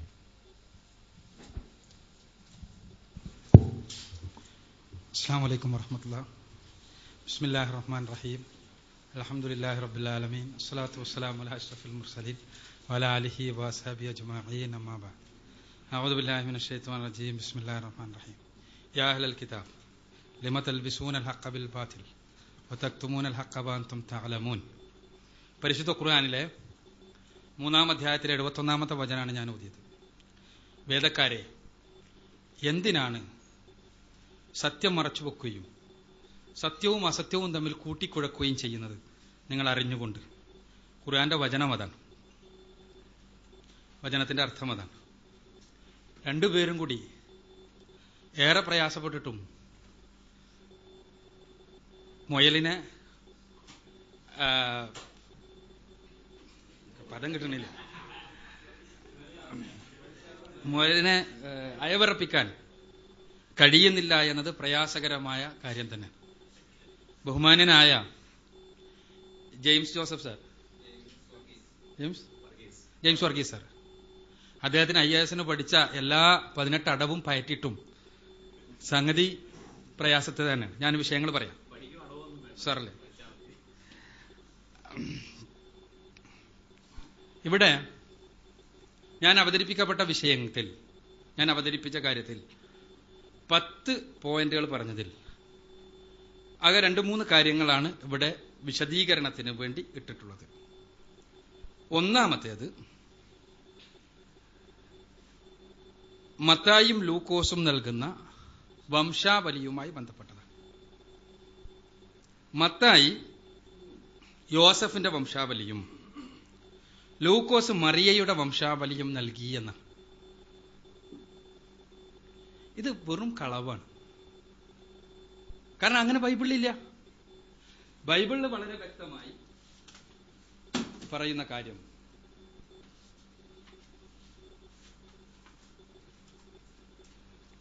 ബൈബിളിൽ ഇത് അവിടെ ഗ്രീക്ക് ടെക്സ്റ്റിന്റെ ലെക്സിക്കണാണ്, ഒറിജിനൽ ടെക്സ്റ്റിന്റെ ലെക്സിക്കണാണ്, വ്യത്യസ്ത പതിപ്പുകളുടെ. യോസഫിനെ ഹേലിയുടെ പുത്രൻ എന്ന് തന്നെയാണ്, which was a son of Haley എന്ന് തന്നെയാണ് എല്ലാ ബൈബിളിലും. മറിയയെക്കുറിച്ച് ഒരു പരാമർശവും എവിടെയും വരുന്നില്ല. മറിയയുടെ ഭർത്താവായ യോസഫ് ഹേലിയുടെ മകൻ. മറ്റിടത്തോ യാക്കോബ് യോസഫിനെ ജനിപ്പിച്ചു എന്നാ. അമ്മായിയപ്പൻ മരുമകനെ ജനിപ്പിക്കുന്ന ഏർപ്പാട് ഏതായാലും എവിടെയാണുള്ളതെന്ന് എനിക്കറിയില്ല. തിരിഞ്ഞാണല്ലേ. അപ്പോ ഏതായിരുന്നാലും ഇവിടെ പിതാവ് അല്ലാത്തൊരാൾ എങ്ങനെയാണ് പിതാവായി തീരുന്നത് എന്നും നമുക്ക് മനസ്സിലാവണില്ല. മാത്രവുമല്ല യഹൂദന്മാരുടെ പാരമ്പര്യത്തിൽ മാതാവിന്റെ വംശാവലി എഴുതുക എന്നൊരു പാരമ്പര്യമുള്ളതായി ഒരു തൽമൂദിലുമില്ല. പിന്നെ തൽമൂദിൽ ഉണ്ടെന്ന് പറഞ്ഞു, അതിവിടെ ഉദ്ധരിക്കേണ്ടിയിരുന്നു, നമുക്ക് അപ്പോഴേ പരിശോധിക്കാൻ കഴിയും. തൽമൂദിൽ അങ്ങനെ എന്തെങ്കിലും ഉണ്ടായിരുന്നെങ്കിൽ ഉദ്ധരിക്കേണ്ടിയിരുന്നു, പരിശോധിക്കണമെങ്കിൽ. പക്ഷേ തീർച്ചയായും യോസേഫ് എന്നുള്ള വ്യക്തിക്ക് തൽമൂദിക പാരമ്പര്യപ്രകാരം ദാവീദിന്റെ സിംഹാസനത്തിൽ, ദാവീദിന്റെ വംശപാരമ്പര്യത്തിൽ ഈ രണ്ട് പാരമ്പര്യത്തിലും അദ്ദേഹത്തെ സ്ഥാപിക്കുവാൻ വേണ്ടി രണ്ടുപേരും നടത്തുന്ന പരിശ്രമമാണ് ഇവിടെ പരാജയപ്പെടുന്നത്. ഇക്കാര്യത്തിൽ യഹൂദ റബ്ബിമാരോട് നമുക്ക് ചോദിച്ചു നോക്കാം. ഇപ്പൊ അതിനുള്ള സൗകര്യങ്ങളുണ്ട്. നെറ്റിൽ വേണമെങ്കിൽ മോസസ് എന്ന് പറഞ്ഞിട്ടൊരു സൈറ്റ് തന്നെ ഉണ്ട്, നിങ്ങൾക്ക് ചോദിക്കാം. റബ്ബിമാര് ആ രംഗത്ത് എന്ത് വിശദീകരണം തരും എന്ന് നമുക്ക് പരിശോധിക്കാം. തൽമൂദില്ലെങ്കിലും പരിശോധിച്ച് നമുക്ക് മറുപടി പറയാവുന്നതാണ്, മറുപടി കണ്ടെത്താവുന്നതാണ്. സത്യത്തിൽ ബൈബിളിൽ ഞാൻ പറഞ്ഞ വൈരുദ്ധ്യം അതേപോലെ നിലനിൽക്കുന്നുണ്ട് എന്നത് സത്യം. അഥവാ മറിയയുടെ പിതാവിന്റെ പേരാണ് ഹേലി എന്ന് ബൈബിളിൽ എവിടെയും പറഞ്ഞിട്ടില്ല. മറിച്ച് യോസേഫിന്റെ പിതാവിന്റെ പേരാണ് ഹേലി എന്ന് തന്നെയാണ് പറഞ്ഞിട്ടുള്ളത്. ആ പാരമ്പര്യം അങ്ങനെ തന്നെയാണ് എന്നുള്ളതാണ് സത്യം. മറ്റൊരു കാര്യം പറഞ്ഞത് എണ്ണത്തിലുള്ള വ്യത്യാസം. ഇത് നമ്പർ ഇട്ടിട്ട് മുകളിൽ വരക്കാത്തതുകൊണ്ടുണ്ടായതാണ്. അപ്പൊ 22 42 തമ്മിലുള്ള വ്യത്യാസമോ സെയിം അല്ല. എന്റെ കയ്യിൽ അതിന്റെ എല്ലാ ലെക്സിക്കണുകളും ഉണ്ട്, നമുക്ക് പരിശോധിക്കാവുന്നതാണ്. ഇവിടെ നമ്പറിൽ 2 പേർ സ്വതന്ത്രമായി എഴുതുമ്പോൾ സംഭവിച്ച അബദ്ധമാണ്. സ്വാഭാവികമായും ഈ അബദ്ധങ്ങൾ ഒരുപാടുണ്ട് ബൈബിളിൽ. ഞാൻ അതുകൊണ്ടാണ് ഇത് നമ്പറുകൾ എടുത്ത് പറയാൻ കാരണം. നമ്പറിൽ തെറ്റ് പറ്റാതിരുന്നാൽ, വർഗീസിന്റെ വാദപ്രകാരം നമ്പറിൽ അങ്ങനത്തെ ഒരു പിന്നെ കോൺട്രഡിക്ഷൻ ഉണ്ട് എന്നതാണ് ബൈബിളിന്റെ ദൈവികതക്കുള്ള തെളിവ് എന്നാണ്. അങ്ങനെയാണെങ്കിൽ ബാക്കിയുള്ള കോൺട്രഡിക്ഷൻ എന്താ തെളിവായിക്കൂടെ? ഇവിടെ വ്യത്യസ്ത ഗ്രന്ഥകാരന്മാരാണ് എഴുതുന്നത്, അതിൽ കോൺട്രഡിക്ഷൻ ഉണ്ടാവാം, തീർച്ചയായും സമ്മതിക്കുന്നു. ഇപ്പൊ മുസ്ലിം ഗ്രന്ഥകാരന്മാർ എഴുതിയ ഒരുപാട് ഗ്രന്ഥങ്ങൾ ഒരുപാട് കോൺട്രഡിക്ഷൻസ് ഉണ്ട്, അബദ്ധങ്ങളുണ്ട്. ഇത് സ്വാഭാവികമാണ്. മാനുഷിക രചനകളിൽ കോൺട്രഡിക്ഷൻസ് ഉണ്ടാകും, മാനുഷിക രചനകളിൽ വൈരുദ്ധ്യങ്ങൾ ഉണ്ടാകും, ശാസ്ത്രീയമായ അബദ്ധങ്ങൾ ഉണ്ടാകും, ഉദ്ധരിക്കുമ്പോൾ അബദ്ധങ്ങൾ ഉണ്ടാകും. പക്ഷേ പ്രശ്നം ഏകനായ ദൈവാത്മ പ്രേരിതമാണ് എന്നതാണ്. അങ്ങനെയാണെങ്കിൽ അതുണ്ടാകാമോ എന്നാണ് ചോദ്യം. അവിടെയാണ് പ്രശ്നവും. പിന്നെ ഞാൻ പറഞ്ഞല്ലോ മുയലിന്റെ കാര്യം. ഇവിടെ ഞാൻ അത് വീണ്ടും എടുത്ത് ഉദ്ധരിക്കരുത് എന്ന് ബഹുമാനായ ജെയിംസ് സാർ പറഞ്ഞു. പക്ഷേ നിങ്ങൾ പരിശോധിക്കണം ഇവിടെ എന്താണ് പറയുന്നത് എന്ന്. തീർച്ചയായും റൂമിനേഷൻ എന്നുള്ള പദം വന്നോ ഇല്ലേ എന്നുള്ളതല്ല പ്രശ്നം. ഇവിടെ ബൈബിളിൽ പറഞ്ഞത് ഒട്ടകം, മുയൽ, കുടിമുയൽ, മൂന്നാളി ഒരേപോലെയാണ്. വെറുതെ മുയൽ മാത്രമല്ല, ഒട്ടകം, മുയൽ, കുഴിമുയൽ. ഒട്ടകത്തിൻ്റെത് എന്താണ് നടക്കുന്നത്, മുയലിൻ്റെത് എന്താണ് നടക്കുന്നത്? രണ്ടും ഒരേ പ്രോസസ്സാണ് എന്ന് പറയണമെങ്കിൽ സുവോളജി പഠിച്ചു എന്നതുകൊണ്ട്, അല്ലെങ്കിൽ സുവോളജി പഠിപ്പിച്ചു എന്നതുകൊണ്ട് രണ്ടും ഒരേ പ്രോസസ്സാണ് എന്ന് ആരെങ്കിലും പറഞ്ഞാൽ അംഗീകരിക്കാൻ പ്രയാസമുണ്ട്. രണ്ടും ഒരേ പ്രോസസ്സാണ് എന്ന് സുവോളജിയിലെ അംഗീകരിക്കപ്പെട്ട ഒരു ഗ്രന്ഥവും പറയുന്നില്ല. റൂമിനേഷൻ എന്നുള്ള പദം ചിലപ്പോൾ 18-ാം നൂറ്റാണ്ടിന്റെ സൃഷ്ടിയാകാം. പക്ഷെ ഇവിടെ ബൈബിളിൽ പറയുന്നത് എന്ത്? അലാഹ് എന്നുള്ള പദം. അലാഹ് എന്നുള്ള പദത്തിനാണ് അത് അവയവറക്കുന്നതിനാൽ എന്ന് അർത്ഥം കൊടുത്തിട്ടുള്ളത്. അവിടെ അതിനുള്ള ട്രാൻസ്ലേഷനാണ് ഞാനീ പറഞ്ഞത്. അതേപോലെ തന്നെ ഗര എന്നുള്ള പദം, കഡ് എന്ന് പറഞ്ഞത്, ആ കഡിനെ കുറിച്ച് പറയുന്നത് ഇത് ഞാൻ ലെക്സിക്കനാണ്, നിങ്ങൾക്ക് പരിശോധിക്കാൻ നിങ്ങളുടെ കയ്യിലുള്ള സാധനങ്ങളായിട്ട്. The cud as scraping in the throat. എന്താ അർത്ഥം? ഞാൻ വിശദീകരിക്കേണ്ട ആവശ്യമില്ല. അപ്പോ ഇവിടെ പ്രശ്നം സ്വാഭാവികമായും അക്കാലഘട്ടത്തിലെ അറിവില്ലായ്മയുടെ സ്വാധീനം ഉണ്ടായതാണ്. തീർച്ചയായും അറിവില്ലായ്മയുടെ സ്വാധീനം ഉണ്ടാകാം ഏത് കാലത്തും. മുഹമ്മദ് നബിയുടെ ശിഷ്യന്മാർ എഴുതിയ ഗ്രന്ഥങ്ങളിൽ വരെ സ്വാഭാവികമായും അക്കാലഘട്ടത്തിൽ അറിവില്ലായ്മയുടെ സ്വാധീനങ്ങൾ ഉണ്ടാകാം. പക്ഷേ ദൈവിക ഗ്രന്ഥത്തിൽ, വെളിപാടുകളിൽ അറിവില്ലായ്മയുടെ സ്വാധീനം ഉണ്ടായിക്കൂടെ. അവിടെയാണ് പ്രശ്നം. പിന്നെ കണക്ക് കൂട്ടുമ്പോഴുള്ള പ്രശ്നത്തെക്കുറിച്ച് പറഞ്ഞു. പിന്നെ ശാസ്ത്രീയമായി ഞാനൊരു അബദ്ധം എടുത്തു പറഞ്ഞത് ഇതായിരുന്നു. കടുകുമണിയുടേതായിരുന്നു. കടുകുമണി, അതിനെക്കുറിച്ച് ഈ 2 വചനങ്ങൾ കൃത്യമായി പരിശോധിച്ചാൽ, ഉപമാലങ്കാരത്തിനെ ഞാൻ സമ്മതിക്കുന്നു, തീർച്ചയായും അത് ശരിയാണ്. ഉപമാലങ്കാരമാണ് അവിടെ. ആ ഉപമാലങ്കാരത്തിൽ കടുകുമണിയെക്കുറിച്ച് പറയും. ആ ഉപമാലങ്കാരത്തെ ഉപമാലങ്കാരമായി എടുത്താൽ മതി, ഒരു സാഹിത്യകൃതിയാണെങ്കിൽ. ഇവിടെ ദൈവനിശ്വാസിതമാണ് കൃതി. ദൈവം തമ്പുരാൻ പറയാ ഭൂമിയിൽ ഏറ്റവും ചെറിയ, മണ്ണിൽ ഏറ്റവും ചെറിയ എന്ന് അർത്ഥം കൊടുക്കുക. എങ്കിലോ ഇവിടെ എന്റെ കയ്യിലുള്ള ചിത്രമാണ്. കടുകുമണി, ഓർക്കിഡ്, വോൾഫിയ, പോപ്പി. ഇതിൽ താരതമ്യേന വലുത് കടുകുമണിയാണ്. അതേസമയം നിങ്ങൾ നോക്കുക, ഓർക്കിഡ് പറഞ്ഞാൽ ഹോർട്ടിക്കൾച്ചർ ആണെന്ന് വേണമെങ്കിൽ പറയാം, ഹോർട്ടിക്കൾച്ചർ ആണ് എന്ന് വേണമെങ്കിൽ പറയാം, അഗ്രികൾച്ചർ അല്ല എന്ന് പറയാം. ഇവിടെ എന്താണ്? യേശു ഹോർട്ടിക്കൾച്ചറോ അഗ്രികൾച്ചറോ ഒന്നും പറയുന്നില്ല. അക്കാലഘട്ടത്തിൽ യേശു അല്ല പറയുന്നത്. യേശു പറഞ്ഞിരുന്നെങ്കിൽ ഇത് അബദ്ധം പറ്റൂല. അക്കാലഘട്ടത്തിൽ അറിവിന്റെ അടിസ്ഥാനത്തിൽ, അനുഭവത്തിന്റെ അടിസ്ഥാനത്തിൽ അന്നത്തെ പലസ്തീനിലുള്ള വിത്തുകളിൽ ഏറ്റവും ചെറുത് ശരിയാണ്, അത് അബദ്ധമാണ്. അത് മത്തായി എഴുതുമ്പോൾ സംഭവിക്കുന്ന അബദ്ധമാണ്, മർക്കോസ് എഴുതുമ്പോൾ സംഭവിക്കുന്ന അബദ്ധമാണ്. അബദ്ധം ഉണ്ടാവുക എന്നതാണ് വേദഗ്രന്ഥത്തിന്റെ ദൈവികതയ്ക്ക് തെളിവ് എന്നാണ് ഇവിടെ നമ്മുടെ വർഗീസ് സൂചിപ്പിക്കാൻ വേണ്ടി ശ്രമിച്ചത്. എങ്കിൽ അത്തരം വേദഗ്രന്ഥത്തെക്കുറിച്ച് അത് സ്വീകാര്യമാണോ അല്ലേ എന്നത് നമ്മൾ അന്വേഷിക്കേണ്ടതാണ്, പഠിക്കേണ്ടതാണ്. പിന്നെ ഞാൻ പറഞ്ഞു, ദൈവികമെന്ന അവകാശവാദമില്ല ബൈബിളിൽ. അതുണ്ട് എന്ന് തെളിയിക്കാൻ വേണ്ടി അദ്ദേഹം 2 ഉദ്ധരണികളാണ് ഉദ്ധരിച്ചത്. 2 തിമോത്തിയോസ് 3-ാം അധ്യായത്തിലെ 16-17 വചനങ്ങളും പത്രോസിന്റെ 2-ാം ലേഖനത്തിലെ 2-ാം അധ്യായത്തിലെ 20-21 വചനങ്ങളും. ഇവിടെ എന്താണ് എഴുതുന്നത്? തിരുവെഴുത്തുകളെല്ലാം ദൈവനിശ്വാസിതമാണ്. തിരുവെഴുത്തുകൾ ആരാണ് എഴുതുന്നത്? പൗലോസ് എഴുതുന്നു. ഇത് എഴുതുന്ന കാലം ഏതാണ്? 70-കൾ, AD 70-കളിൽ പൗലോസ് ഇത് എഴുതുന്നു. ഈ 70-കളിൽ ഇപ്പറയുന്നത് പോലെ അംഗീകരിച്ചിരുന്ന എല്ലാ ഗ്രന്ഥങ്ങളും ദൈവികമാണ് എന്ന് അംഗീകരിക്കാൻ വർഗീസ് സന്നദ്ധമാകുമോ?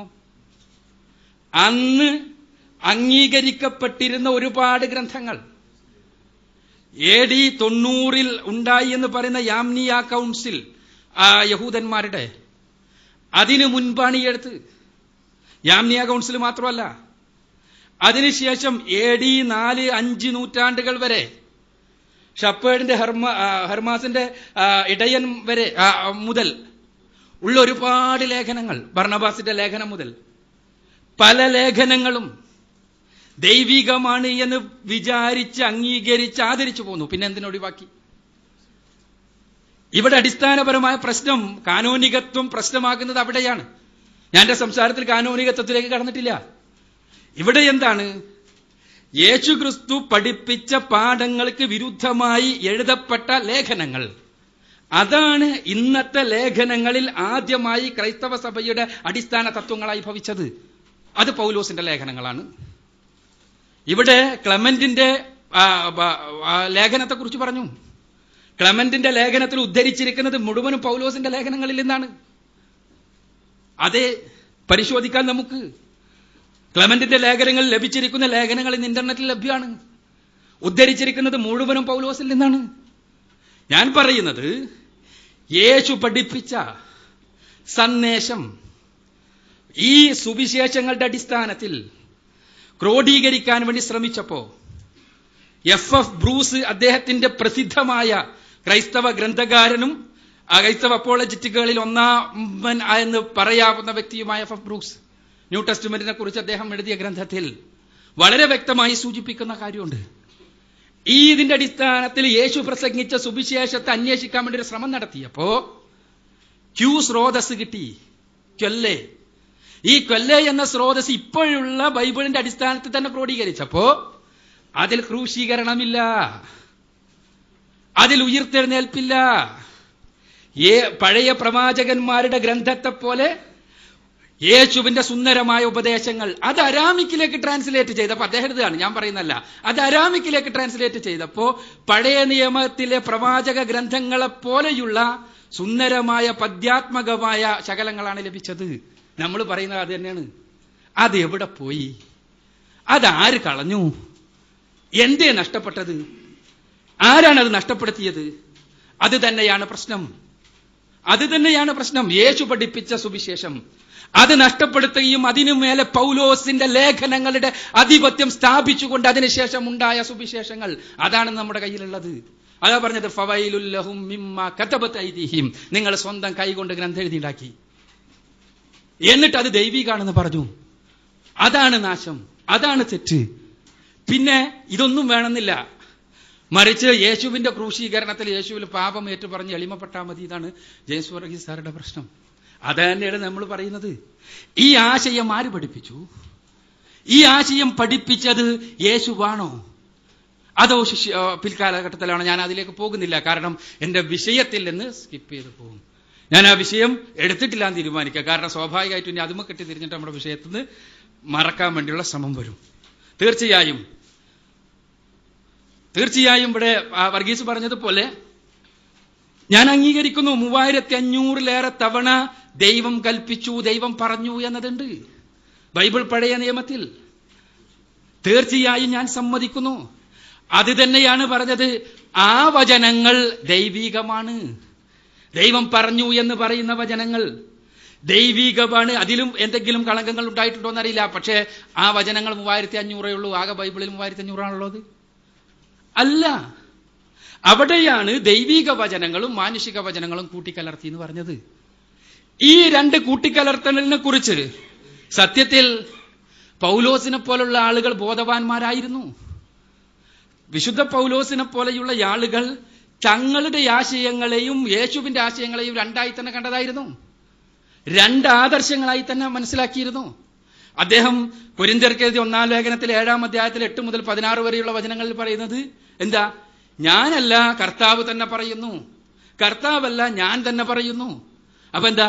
എന്റെ വർത്തമാനം വരെ, കർത്താവിന്റെ വർത്തമാനം വരെ. ഇത് രണ്ടും ദൈവനിശ്വാസിതം. ഇത് രണ്ടിനെയും രണ്ടായി തന്നെയായിരുന്നു പൗലോസിന്റെ കാലം മുതൽ പൗലോസിന്റെ കാലം വരെയുള്ള ആളുകൾ മനസ്സിലാക്കി. പക്ഷെ പിൽക്കാലഘട്ടത്തിൽ പൗലോസിന്റെ തത്വശാസ്ത്രത്തിന് അനുസൃതമായ രൂപത്തിലുള്ള ഗ്രന്ഥങ്ങൾ രചിക്കപ്പെടുകയും അതുമാത്രം നിലനിർത്തപ്പെടുകയും ചെയ്തു.